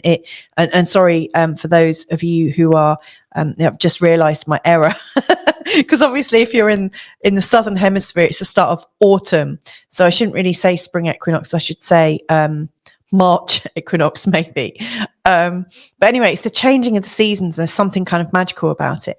But as you're coming around to the end of your year, where it's actually leaving you is on this place of wondering about the psychology of things, like I wonder what has happened in my life to create this situation, and I wonder how I can kind of get out of it. So it's almost like as you're coming to the end of one cycle and the beginning of a new one, that you're experiencing a level of tightness in your life, you know, that things start to get a bit tight, a little bit constrictive.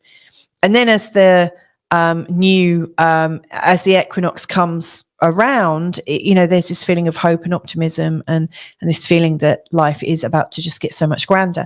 Now, so as we're you know, going into March, you know, until we get to the 20th, there is this sort of deep psychological questing going on, but it's not very easily expressed.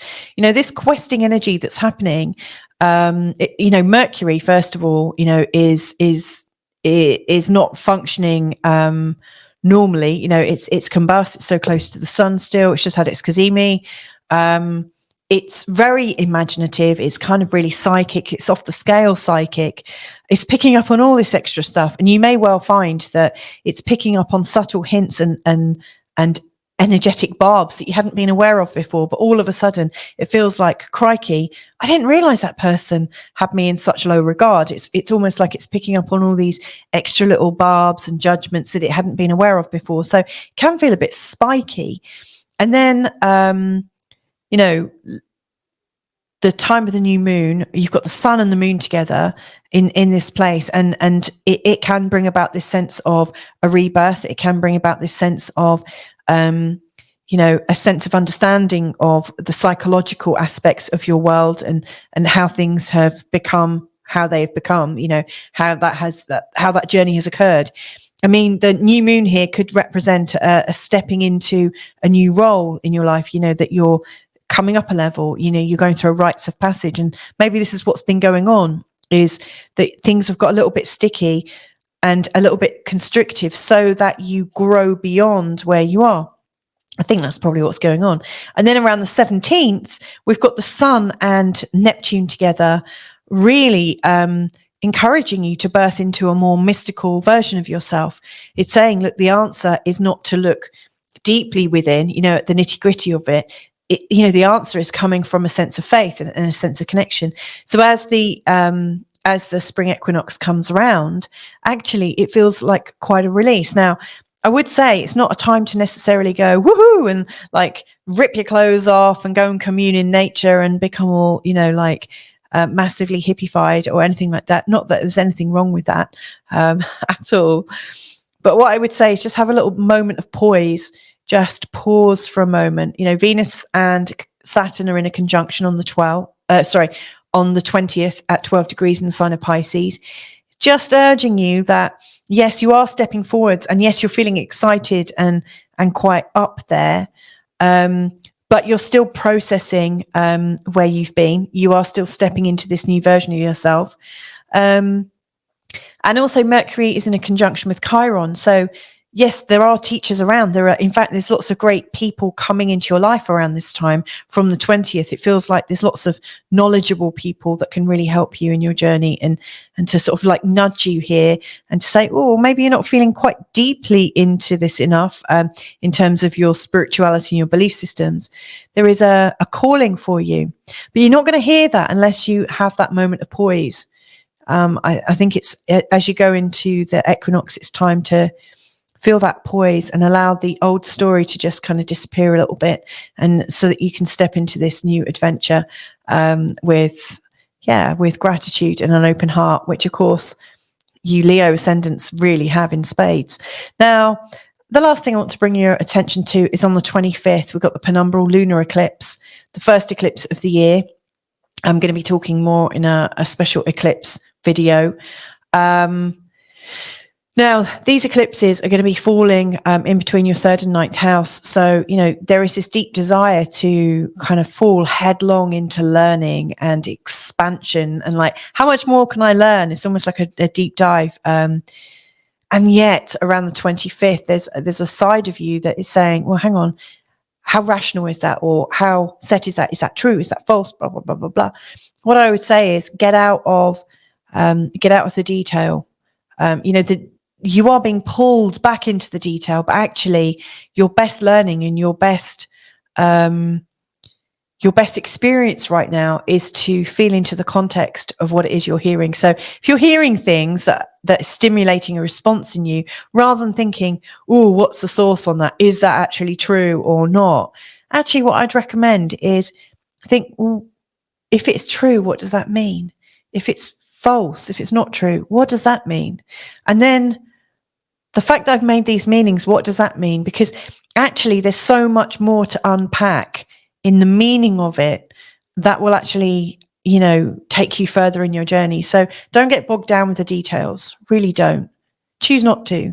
Allow yourself to, start your new astrological year on this sort of explosion of adventure, because things are going to get really fast in April when Uranus and Jupiter come into a conjunction in your 10th house.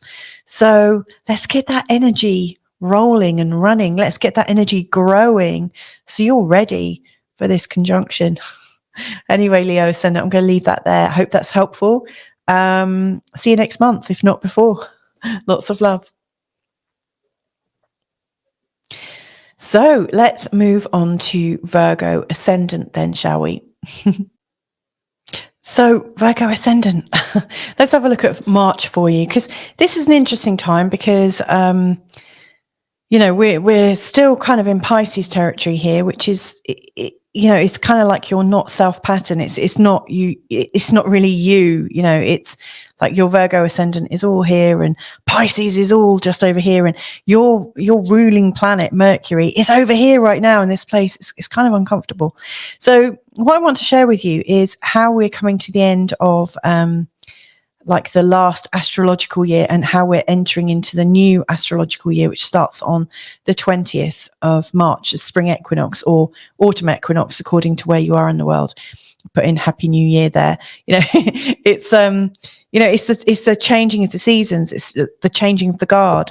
And as such, we are winding up one story and about to start a new one. Now, the story that is always coming to an end at this time for you is the story of, where your life has brought you in terms of how things are with everyone else in the world. So it's almost like right at the end of like at this time every year, your attention is naturally in the place of relationships and the difference between you and them, the differences that come up, and how you're feeling you might need to change or grow because of the relationships that you're in. And it might not always be comfortable, because obviously it's life in a mirror. It's projection territory, isn't it? And this year is by no means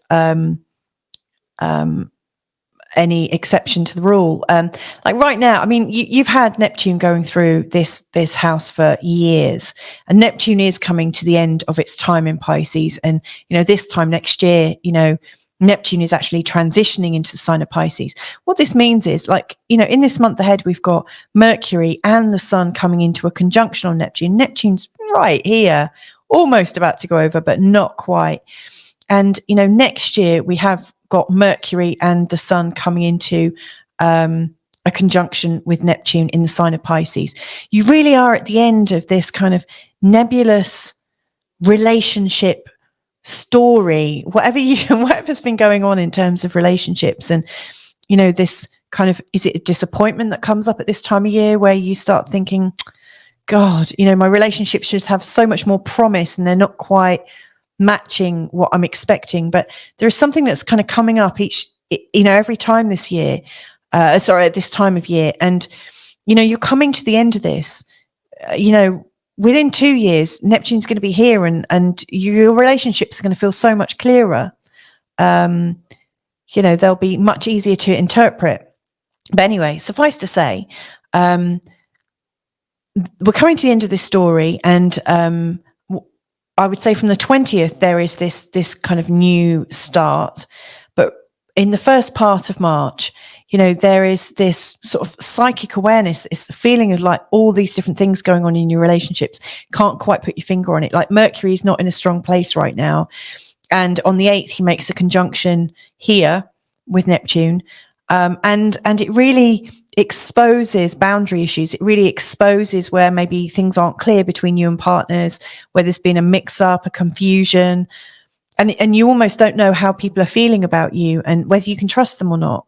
You might even feel that they're actually lying to you, and they might not be. I would imagine that, like everything with human relationships, we're just not able to know what another person thinks. We are living our own life, and there's a very good reason that is how it is right now.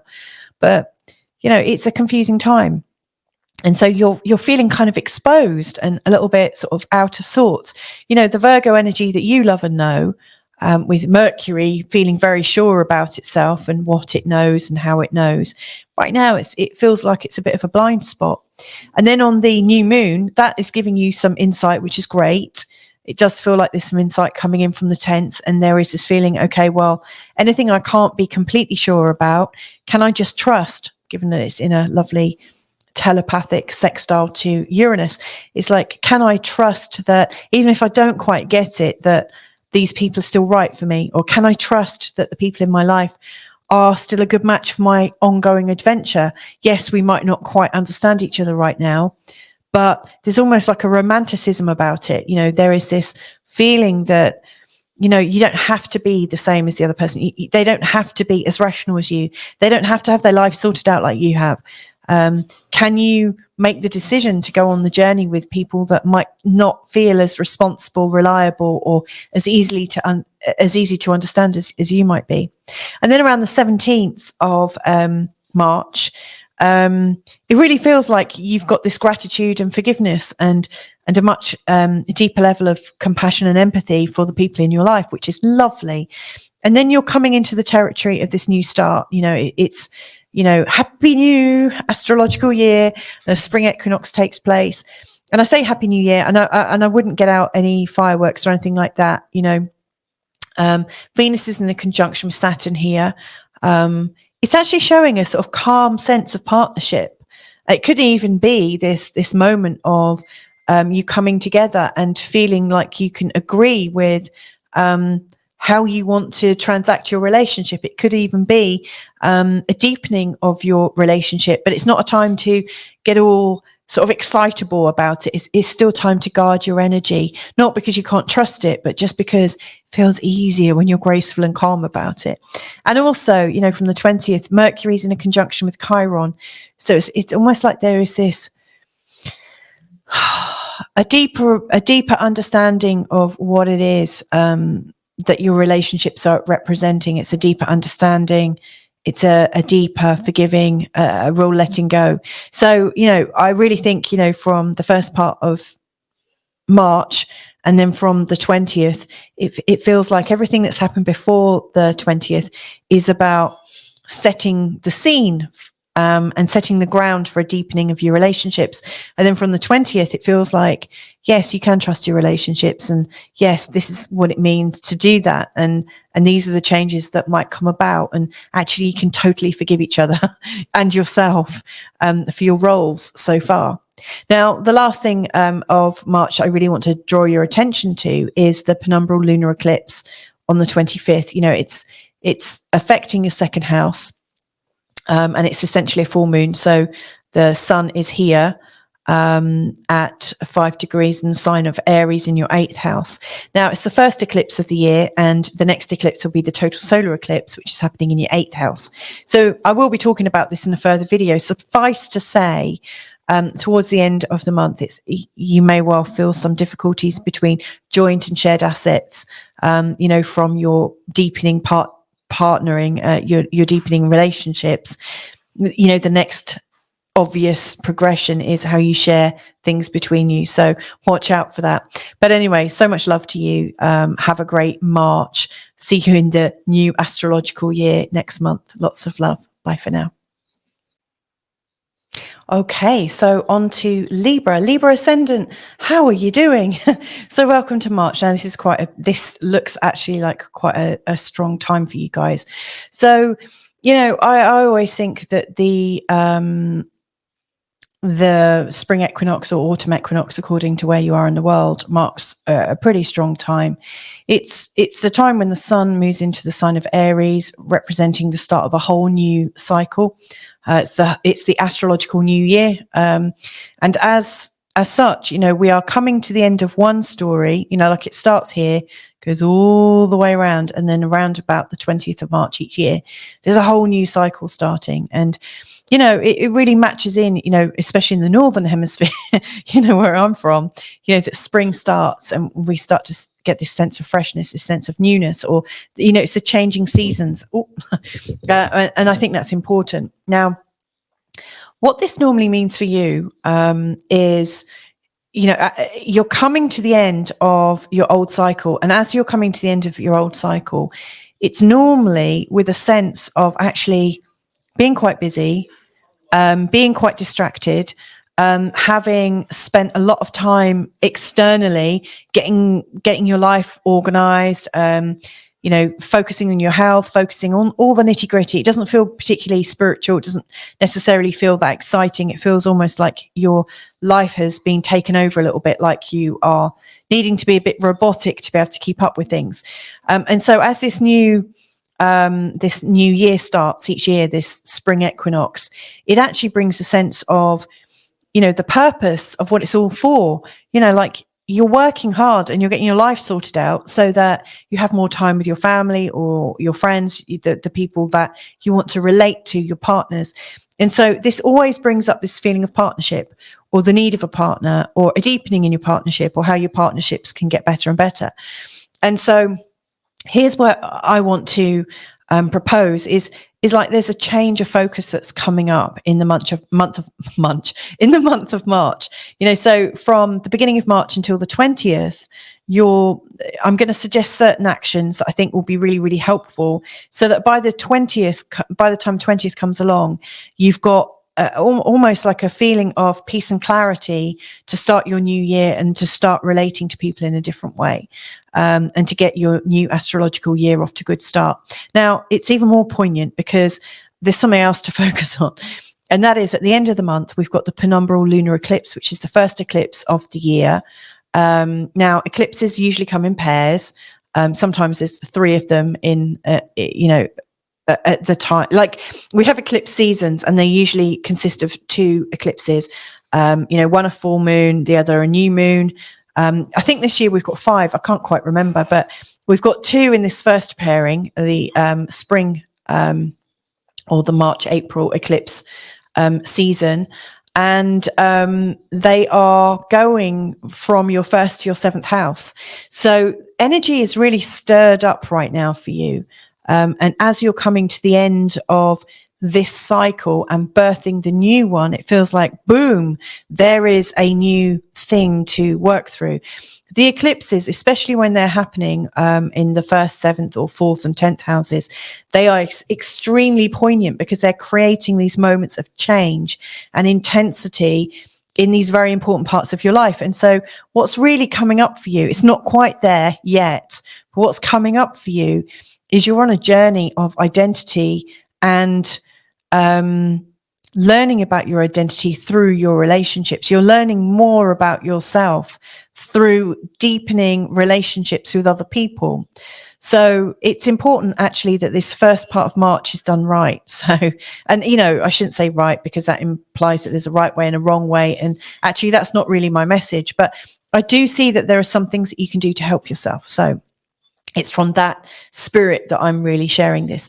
Now, the first part of March, we've got Mercury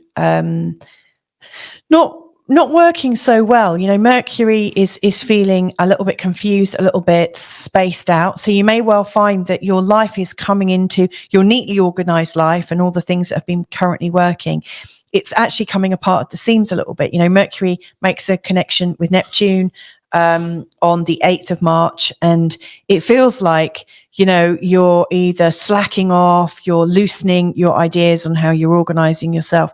It just is all getting a little bit confusing. Maybe there's too much going on, you can't quite keep track of it. So actually what I would recommend you do is just let it go a little bit.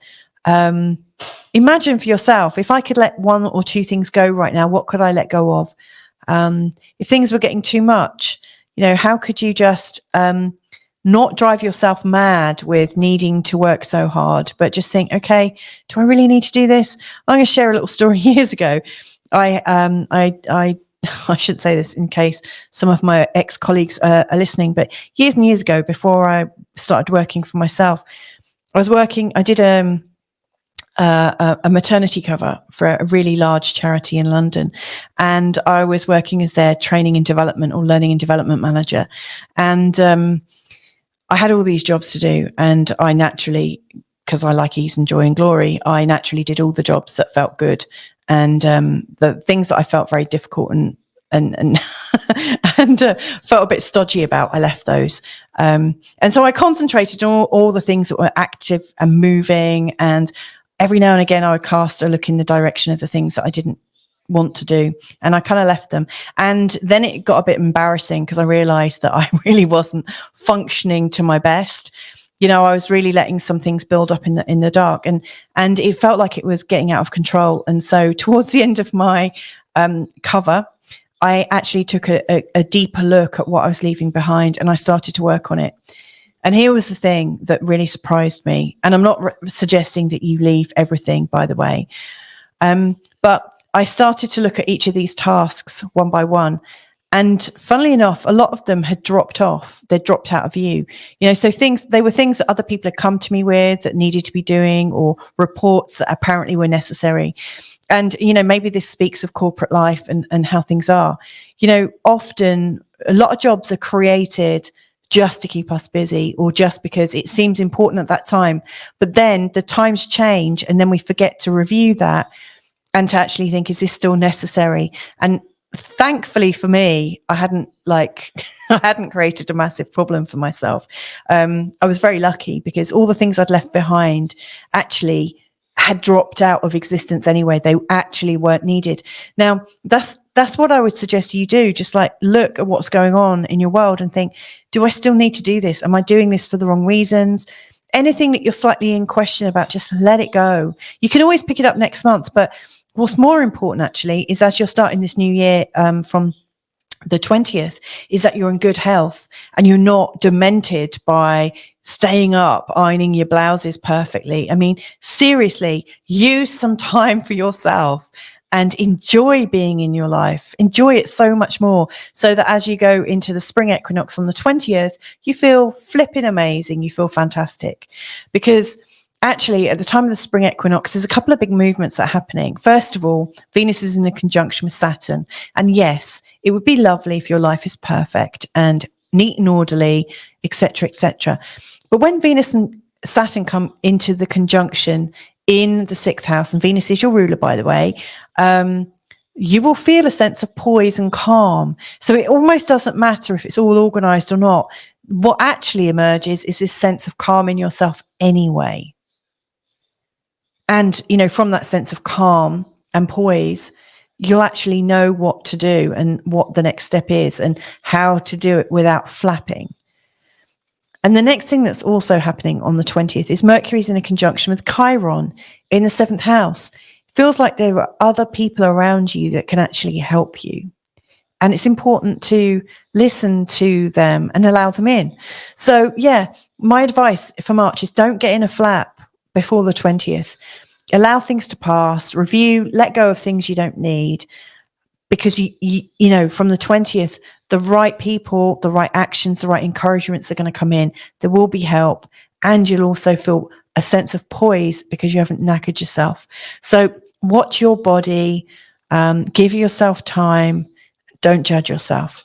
Now, the last thing I want to share with you is, like I said at the start, the Penumbral lunar eclipse is on the 25th. So as you come to the end of March, it's likely to get a bit more intense. And I am going to do a proper big eclipse reading. So stay tuned for that one when that drops.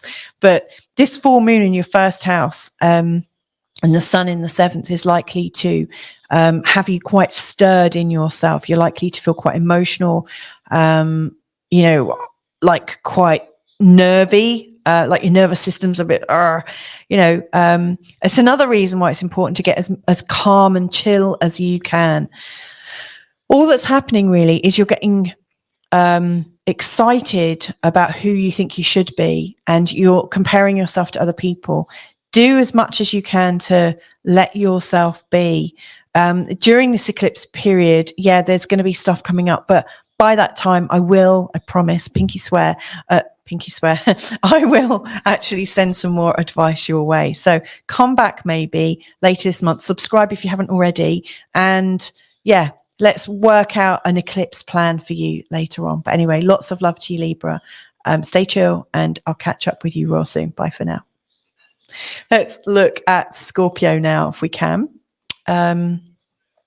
So Scorpio, the energy for March is interesting because, you know, what's going on in March is we're saying goodbye to one end of the story and we're starting a new story. Like the new story starts at the spring equinox. I say spring equinox because I'm in the northern hemisphere. If you're in the southern, it'll be the autumn equinox. So yeah, suffice to say, it's the change in seasons. It's the changing of the guard.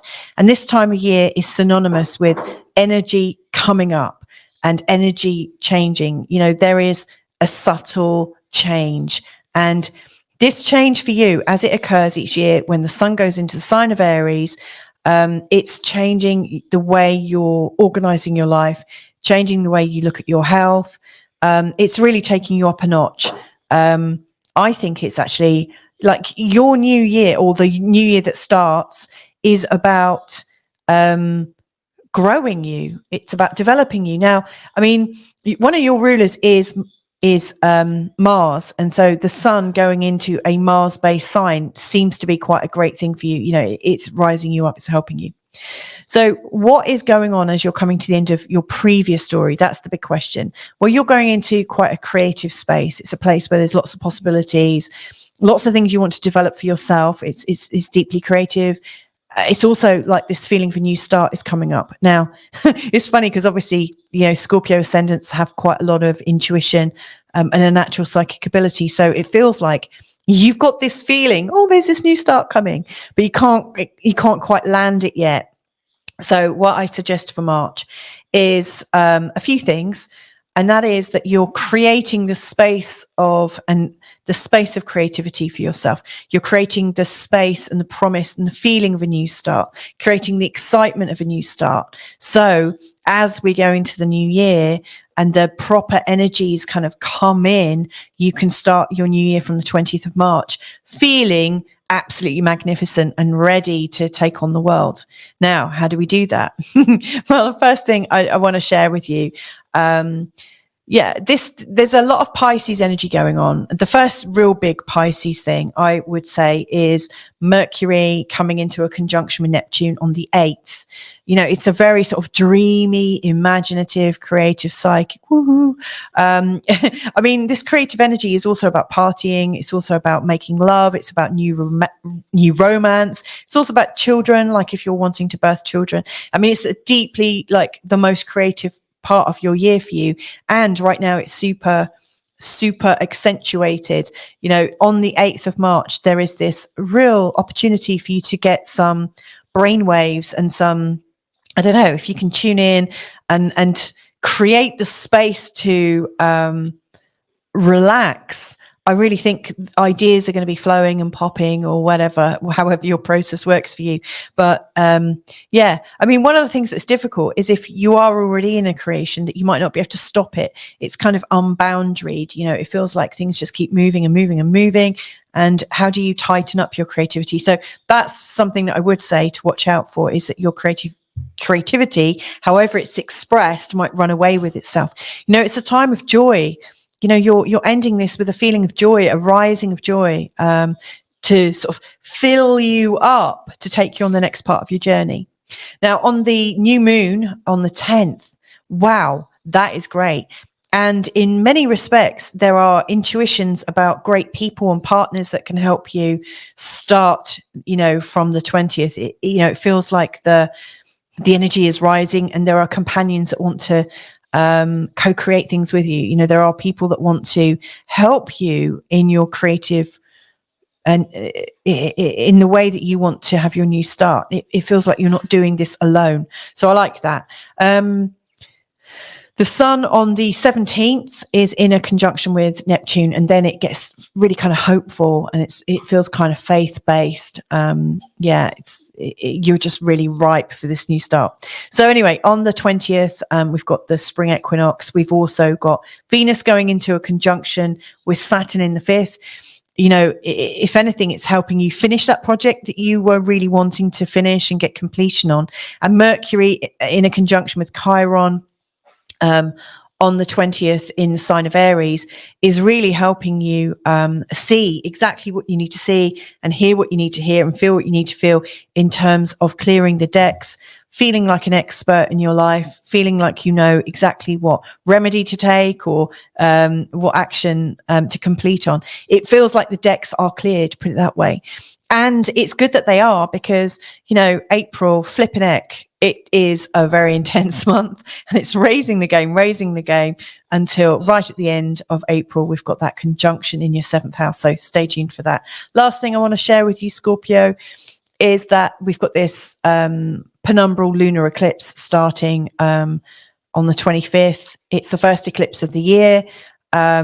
You know, the eclipse season at the beginning of the year consists of 2 eclipses. So we've got the penumbral on the 25th, and then the next one will be on the 8th of April in your 6th house. So these eclipses are stirring up the energy for you between the 6th and the 12th. It's about your mental health, your physical health, your known life, and your unscripted life as it's falling apart. Now, I'm not saying it needs to fall apart necessarily, or it is falling apart, but around the 25th, it might just feel like, okay, I'm starting this new life. And then all of a sudden you have this crisis of confidence. So watch out for that around the 25th. You know, don't over promise something that you can't quite deliver on, because that's going to be, you know, that will feel really off. But anyway, apart from that, this actually feels like quite a good month for you. I will be exploring the eclipses more in March, so stay tuned for that. But anyway, have a fine month ahead, Scorpio ascendant, and I'll catch you another time. Lots of love. On to Sagittarius then. So Sagittarius, if you've got Sagittarius ascendant, here's how I think March is going to play out to a great extent. Now, what I'm talking about here is how you're going from one part of a story to another. You're starting a new story, you know. And why do I say new story? Because we've got the spring equinox on the 20th. The spring equinox, or autumn equinox, if you're in the southern hemisphere, is about the sun going into the sign of Aries. It's the start of the astrological journey. And as such, it's a new moment to feel determined and to feel like, yes, we are stepping out on our own. We are picking up pace somehow.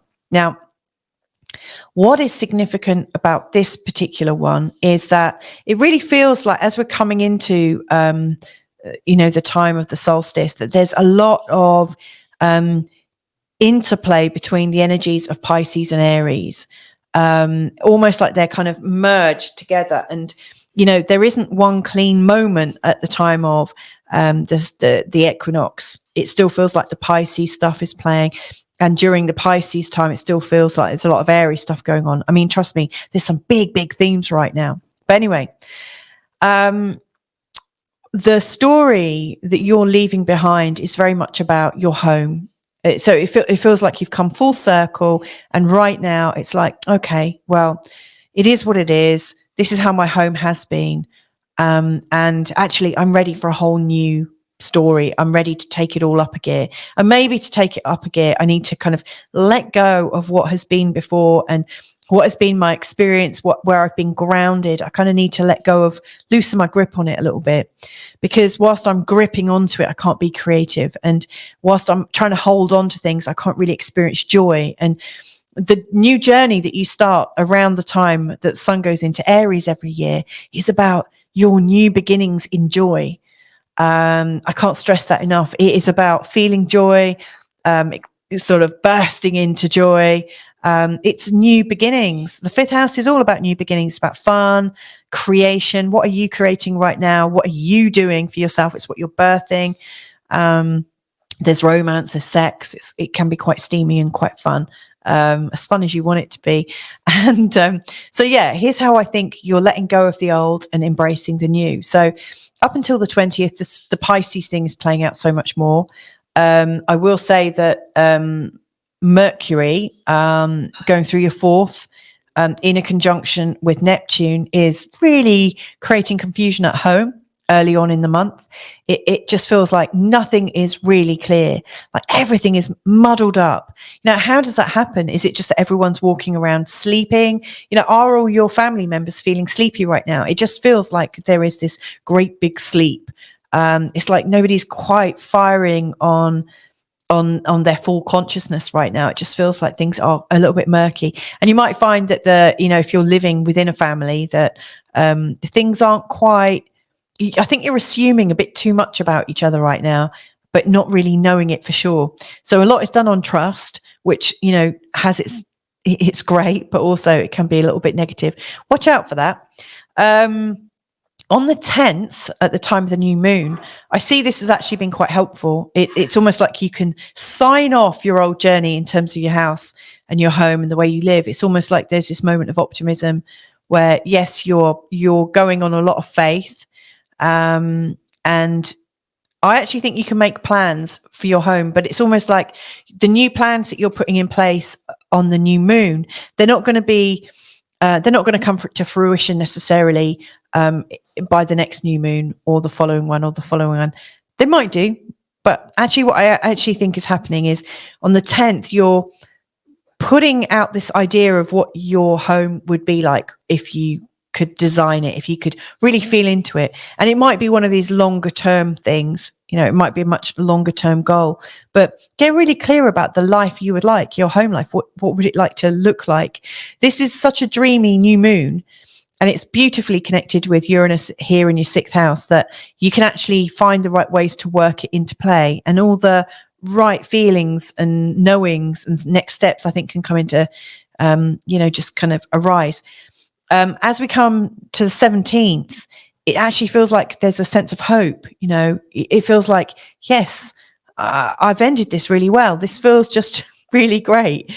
I can see I've been very dreamy, but actually I feel like I'm ready to wake up a bit now. So I just think you don't have to do too much. Just get conscious of how you would like to live at home. How would you like your home life to be? And start dreaming big and bigger and even bigger still.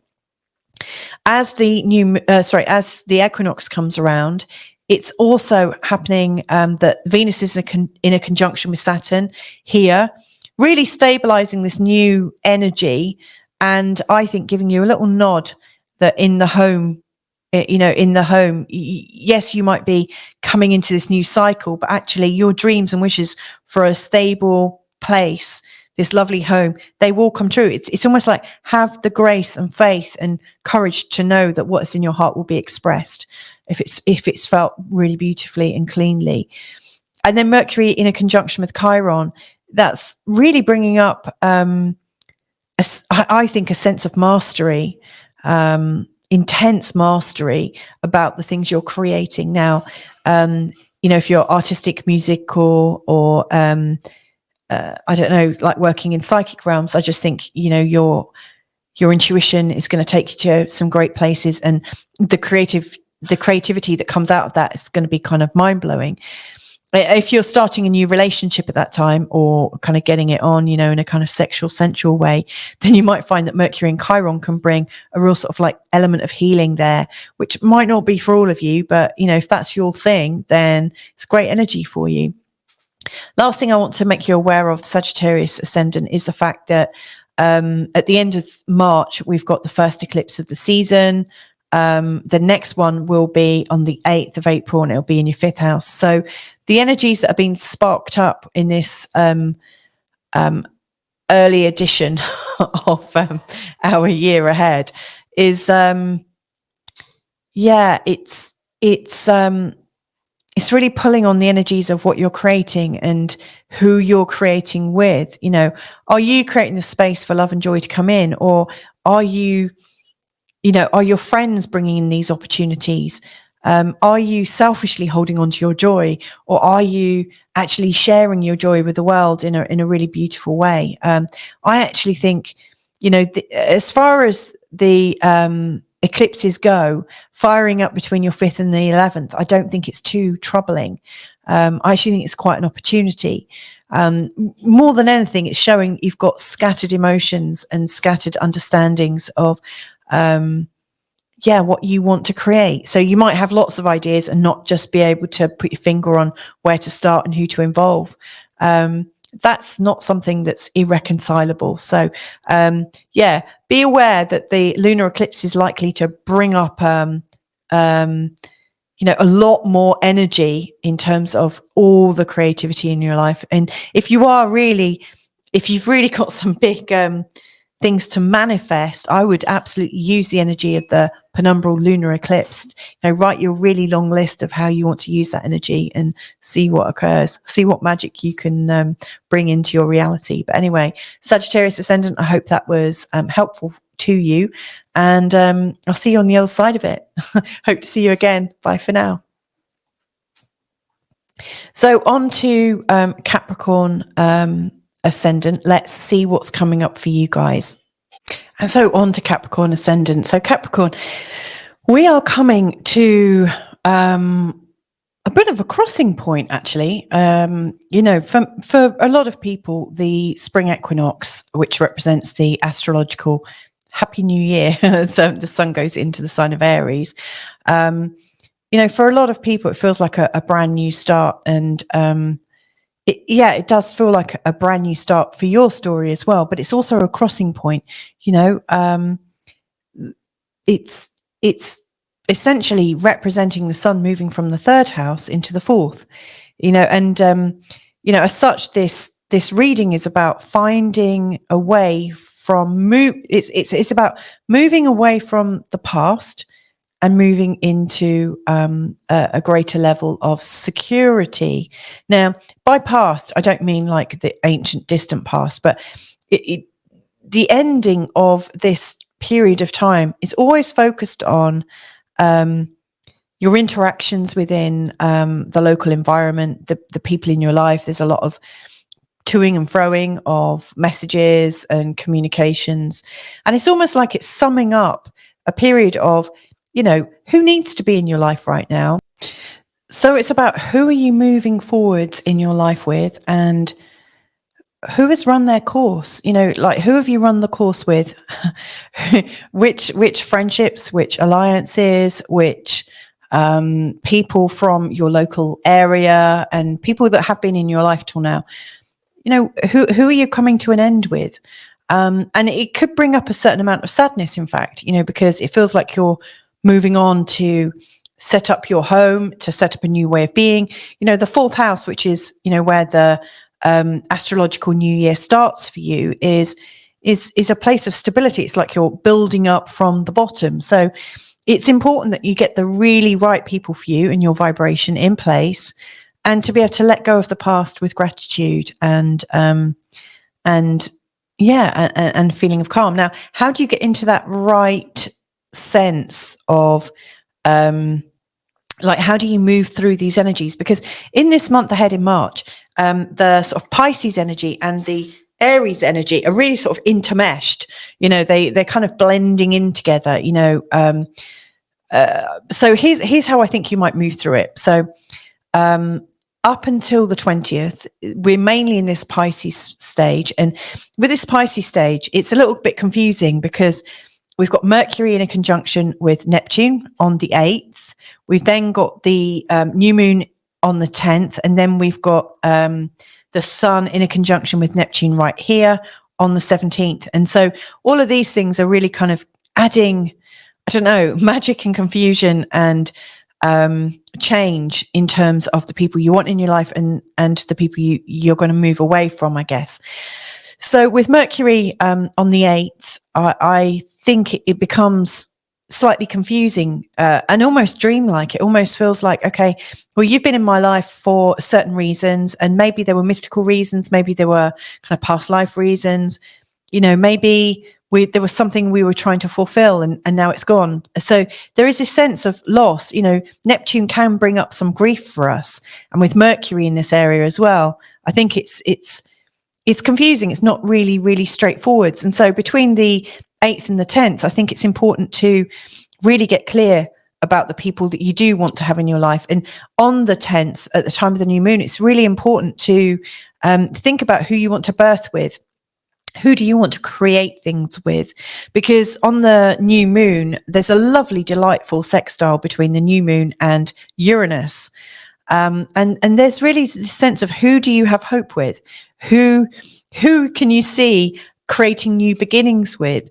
And anyone that you can't see creating new beginnings with, it's time to just like recognize that they're not going to be coming with you necessarily. Or if they are, they need to be on an outer level. You know, it's almost like a bit like this design here with these circles getting bigger and bigger and bigger and bigger and bigger. You know, you're right in the middle, and you want to be deciding at the time of the new moon who is part of your neighborhood experience, who is part of your lived and shared experience, who is part of your social contagion, you know. And for people who you're not going to be creating anything magical with, you want to just be putting them further and further away from you. And it's not to say you're rejecting them, but you're just letting them go so that they can find themselves in new social circles and in new circles of creation with other people. So yeah, it's interesting because the third house is very social. But it's also about learning and whatnot. It's not normally a place where we experience lots of grief. But having Neptune and, you know, Mercury and the Sun meeting here, I think it's quite poignant. Now, from the 20th, there is this fresh new energy. There is this sense of promise that you can start building up from scratch. You've let go of the things you don't want, and you've gathered the ones that you do want near you, really close by. And the chances are, by the time you get to this point, at the time of the new year, that actually you've only got your really close people around you, like tightly around you, you know. And it's a time to be very poised and certain. You know, Venus is in the conjunction with Saturn on the 12th. It's a time to be poised in our relationships, poised in our community, not be too showy, not be too extroverted. It's a time for us to just collect ourselves. And then Mercury in a conjunction with Chiron on the 20th is also really letting us know that this next new season, there is an element of being able to heal what needs to be healed at home. We can master our home energy. I really see that this March time is about you getting to the point and knowing exactly what's right for you. It's almost a bit like the sorting hat in Harry Potter. It just feels like you're putting the sorting hat on. You know, imagine putting it on all the heads of everyone and knowing where to put them out. Yeah, it feels like you're going through a very big sort of tidy up at home.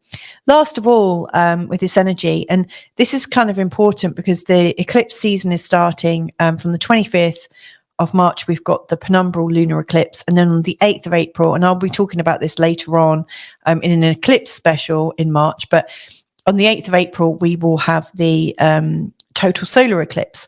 Now, these are going to be stirring you into action, you know, between home and away, and like your work and your career and your status. And, you know, you can't do one without the other. Like you can't really become very stable in your status unless you're very stable at home. And of course, if you want to have a very stable home life, I mean, it's actually more possible if you don't have the money feeding into it. I mean, you can find a sense of calm and peace in yourself if you don't have money, but it's so much easier to do if you've got the status and the awareness and the wealth that can bring for you to be more stable at home, because you've got more access to these great resources and more access to great contacts and people that can help you. So, you know, towards the end of the month, the energy is very much about you know, the infrastructure of your life. So Capricorn ascendant, I hope that's helpful as a heads up to you, and hope to connect again with you real soon. Lots of love to you. Bye for now. So we're on to Aquarius now. And what really occurs to me is that we are coming up to this really important time. We are in the kind of ending of one cycle, you know, where we're shutting one door, we're opening another, because it's the spring equinox month, you know, the spring equinox, the start of the year. You know, this is very much the moment where the sun goes into the sign of Aries, and we're starting on a whole new astrological journey. And that astrological journey is about how we can move forwards with confidence and where we might be moving forwards in confidence with. So, you know, it's very much about the sign of Aries here. It's very much about our individuality and how we make our way within our community. How much sense of a belonging do we have? You know, and that's what we're aiming to get to, you know, from the 20th of March. Before that, you know, so the first 20 days of March, our energy is very much in this Pisces matrix.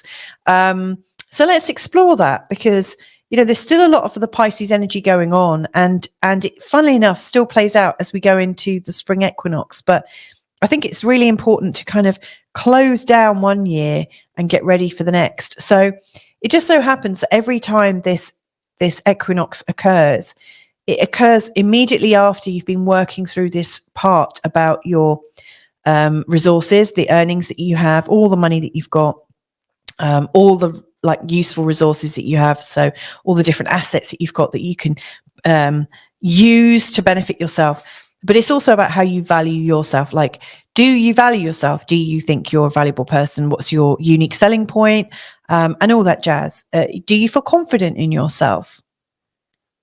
Do you feel okay to promote yourself and to tell people about yourself and what you bring to the table, what you bring to the world?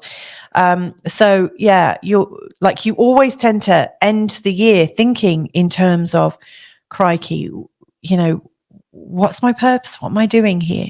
Why am I here?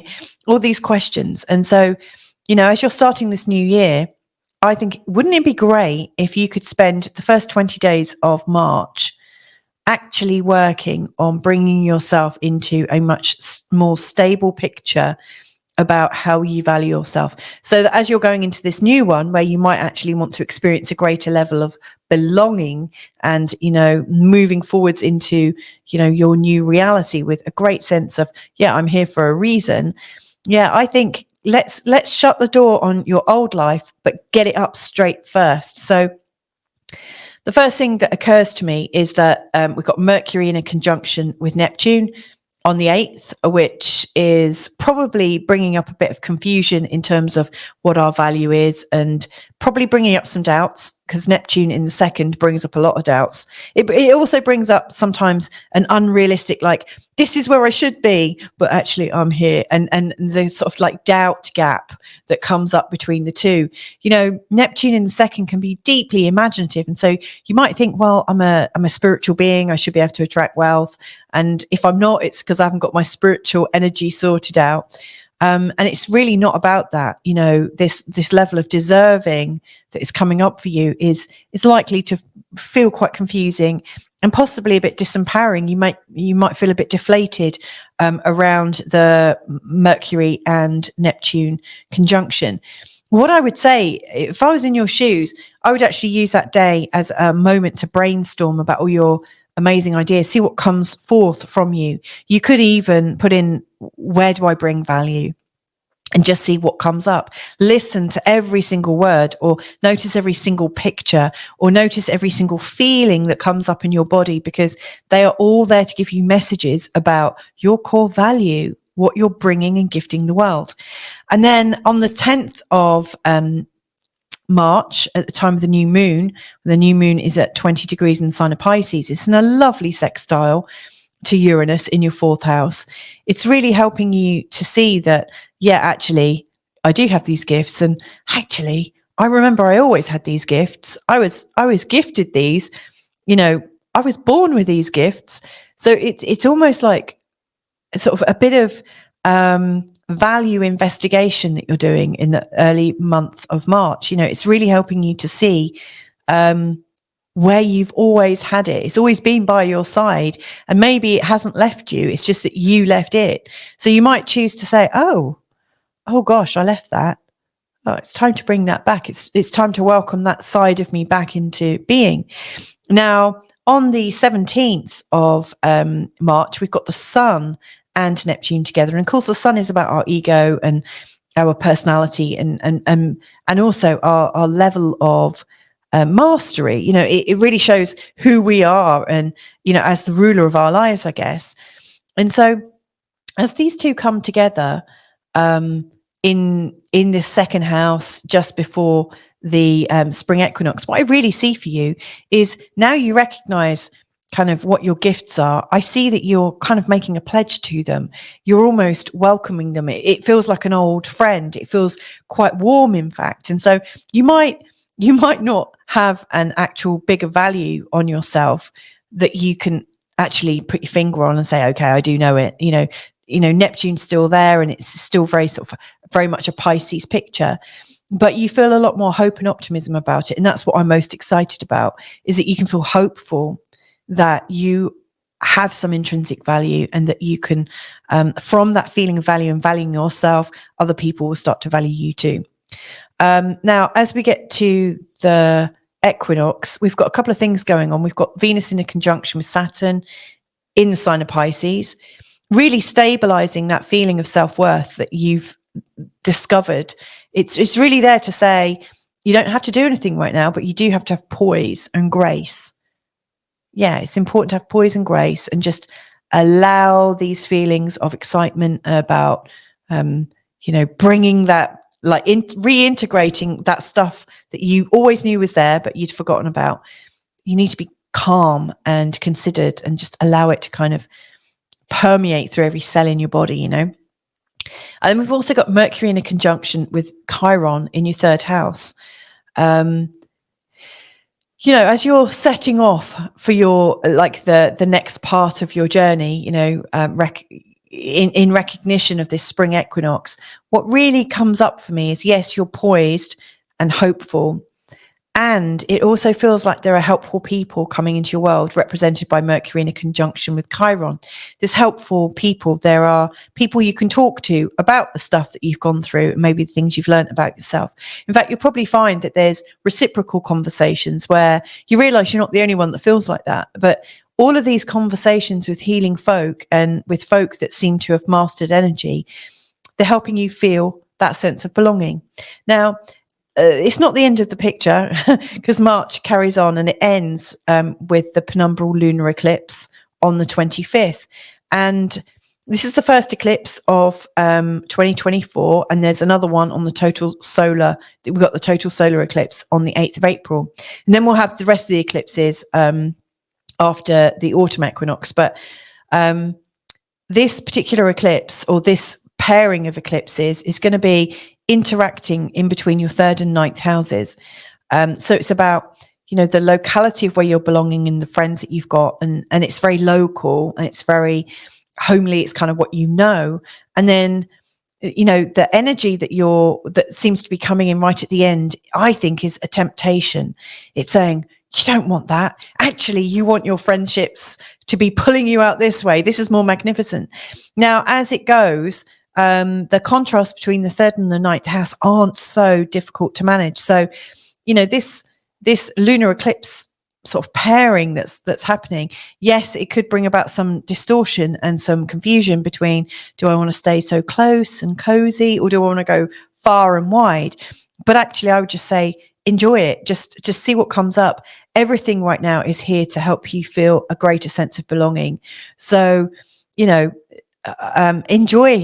actually the feeling of here and there and known and unknown. This is quite an exciting time. So anyway, that's for you, Aquarius Ascendant. I hope that's helpful, and hope to catch you another time. Lots of love to you. Bye for now.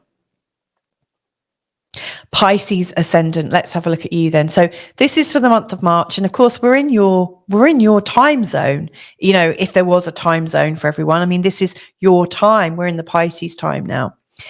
So this is taking us from the 1st of March to the 20th of March, when we're really in this Pisces zone here, and then from the 20th of March and beyond. Now, the 20th of March represents a spring equinox. I've said Happy New Year here. It's like the start of the astrological year. As the sun goes into the sign of Aries, things start to hot up a bit, and we start to feel a sense of purpose. We start to take a step forwards with a sort of independent mindset. Excuse me. And so, we're coming to the end of one cycle. We're coming right the way through to the end, and then we're about to burst forth into a new story. So my question to you is, what story are you letting go of, and what story are you bringing forwards? It's like one door closing, another opening. How are you going to manage that? So here's my suggestions to you, which you don't have to take. These this is just me sort of riffing on the energies. So up until the 20th, the 19th, 20th, we're really in this kind of Pisces mindset. First of all, we got Mercury making a conjunction with Neptune around the 8th, which I think is one of these big aspects to really focus on. It's huge. Mercury in a conjunction with Neptune is absolutely expanding all your creativity and possibly some confusion about your identity. And you don't know what to think about yourself. Your first house here, I mean, this is where your years end, and before you go into your next year, I really think this is like a rebranding exercise for you that you might come up against every single year around this time. It's like, okay, yeah, so yes, it's my birthday time, and yes, I've the sun has come into my first house, and that is usually the start of a new story anyway. But it's like you've just had your birthday, and yet it's not quite enough of a new start. It feels like you get this sense of a new start, and then you realize, oh, hang on, all the things I want to accomplish, I'm not quite the right person to do that yet. I've got to backfill some of my experience. I need to get cleaner and clearer about who I am, what's my brand, what's my personality, who am I? There's all these questions. And so I think, in the first week leading up to the end of the week, when you've got Mercury in a conjunction with Neptune, you really are wondering who the hell you are. Like, oh, what's going on here? But whatever comes up, I think is ready to be developed. So if you've got a clear sense of who you are and what qualities you need to step forwards with your new plans, then the new moon in Pisces on the 10th is perfect. It's really pulling into this lovely sextile with Uranus on the 10th, really sort of encouraging you. Well, who are you? Well, let's have a look at the environment you're in. Which town, which locality are you in, and who do you interact with? Who are your friends? Because all of that helps to define who you really are and where you're going. I mean, there are social scientists out there that say if you were to look at your 10 closest friends, the quality of their lives will really determine how yours are. Apparently, according to Diary of a CEO, I don't know if you watch that channel. I do, and I don't. I have a kind of on-off thing with it. But in one of his episodes, there was a social scientist saying that, and well done for all your work there, by the way, Diary of a CEO. I mean, they're brilliant interviews, I have to say. But anyway, he was saying, this social scientist was saying, if one of your friends divorces in a particular year, the chances of you going through a divorce like skyrocket. So this is what I mean, you know, at time of the new moon, you know, who are your friends? What's this environment you're swimming in right now? Because that is determining who you are and how your journey's going. So you might also want to factor that in terms of, you know, your personal brand and where you're going. Like, have you got the right people around you to reflect who you really are? Now, so you might find that the new moon is a time to put in some intentions about getting the right people, getting in the right environment, and what that might mean to your developing personality, your developing brand. Towards the 17th, when the sun comes into a conjunction with Neptune, I think it adds in a lot more creativity, a lot more faith, a lot more it feels like it's the right thing, like you're on your right path, and you've got that sense of, I do know who I am now. And it's just in time as well, because on the 20th, like boom, there's the new astrological cycle starting. And on that day, Venus is in the conjunction with Saturn in your first house. I love that, because that's really showing that there is this sense of constancy, a sense of calm, anticipation, and a sense of, you know what, I know what steps to take now, and I'm going to calmly take them. Having Venus going through your first is also quite beneficial. You know, it really, it's almost like having a facelift. It gives you a certain element of glamour. So I like that as well. But you've also got Mercury in a conjunction with Chiron happening in the second house at the same time that this spring equinox is taking place. And I really see that is there to help you move the conversation from what's my brand to what's my value. So you may well find that actually in the beginning of March, you might think, okay, well, I really think I know what my value is, or okay, if my brand is this, and by brand, I don't necessarily mean your business, but it might be your personal brand. Like, what are you known for in your life? You know, you might realize that brand also carries with it a value, and that's how your journey is going. You know, you're starting this new journey as you've got a clearer perspective of yourself. Feels like you know what your values are, and also what your value to the world is. People can say, oh, look, there's Joe. Oh my God, Joe's an amazing person. We all need a Joe in our life, and that's because Joe brings this. So it's so much easier for you to define who you are and to know how to maneuver through life. It's also helping you clear space to earn a bit more money and to receive more. So yeah, I see this is really beneficial. Look out for mentors that are going to help you manage your money better. Mercury in a conjunction with Chiron in the second house really can show this beautiful healing going on about your money and help you get a lot more commercial, because Mercury is very commercial. So there you go. I hope they're helpful. Last thing that I want to share with you is, and this kind of follows on the line of commerciality and earning more and receiving more, being open for that. We've got the start of the eclipse season starting on the 25th, the Penumbral Lunar eclipse in the sign of Libra. And then on the 8th of April, we've got the total solar eclipse happening down here, right over Chiron and Mercury. Well, no, Mercury won't be there, but like Chiron will be here. And it's such a sensitive point, you know, like we've had the North Node, now we've got Mercury, then we'll have the Sun and the Moon and Chiron together. You know, the total solar eclipse on the 8th of April is going to be big. So you've got these two eclipses going through the second house and the 8th house. I am going to be doing a much deeper sort of exploration of these energies in your life in an eclipse special for the whole year, in fact.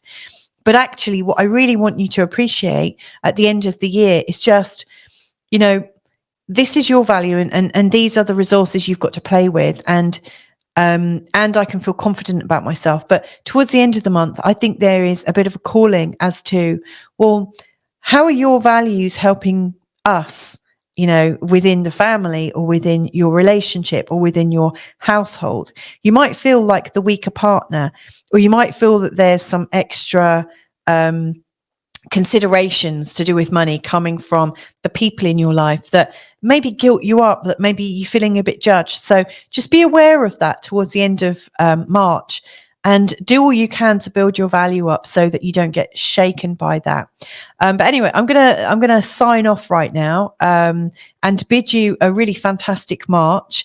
There are some really beautiful changes going on for you Pisces ascendant people, and I love your energy. And I think you do need a bit of a break. You know, Neptune going through your first is particularly difficult. And you know what? Funnily enough, this time next year, you know, we are really coming to the end of this time with Neptune in your first house. What you're developing in this year in particular is like it's almost like you're in finishing school. You're really in finishing school of learning who you are and how that's how you're birthing yourself.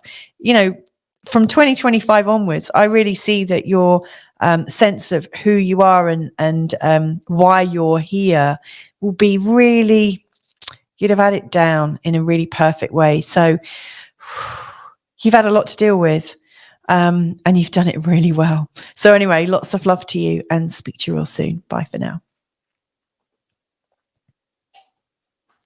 So there you have it. They are my forecasts for the month of March, with some insight into April and, you know, the approaching eclipses, the eclipse season. There's a lot going on. You can see the energy is ramping up, and I'm quite excited about it. Yeah, Lord knows what's going on right now in terms of like the world of effects. I know that in my own social circles, it feels like lots of things are loosening for people, and they really are loosening for me. And of course, I'm noticing in my sort of clients as well, there's this beautiful loosening going on, whereby people are really letting go a lot more and embracing the unknown, and then creating this space for something like to be provided for by life. You know, I think life is surprising us and delighting us and dropping in all those little seeds, you know, and all we need to do is create the right environment for those seeds, and that environment is you. So yeah, I just think we are absolutely clearing everything out of our way. You know, it's really important that we're not an obstacle to our own success in our life right now. This is the time to let go of self-sabotage. As usual, I just want to say thank you to all the people that support this channel. I'm in gratitude to you all. It's really lovely. It's, you know, and if you like the work I've done and you want to support me, feel free. All the details are below. On that point, you know, if you think a personal reading would be useful to you, maybe in terms of, you know, how to start the new astrological year, then just get in touch. You know, all my details are below, but, you know, as I've said, and we can work on that for you. But anyway, sending you lots and lots of love and gratitude, and hopefully lots of peace and joy, and also a sense of ease, you know, that you've got the space and the time to create the right environments for the seeds that life is sending your way right now. That is my deepest wish for you all. So anyway, with that, I'm going to sign off and put my feet up. But anyway, lots of love to you. Take care. Have a great March, and catch up with you real soon. Bye for now.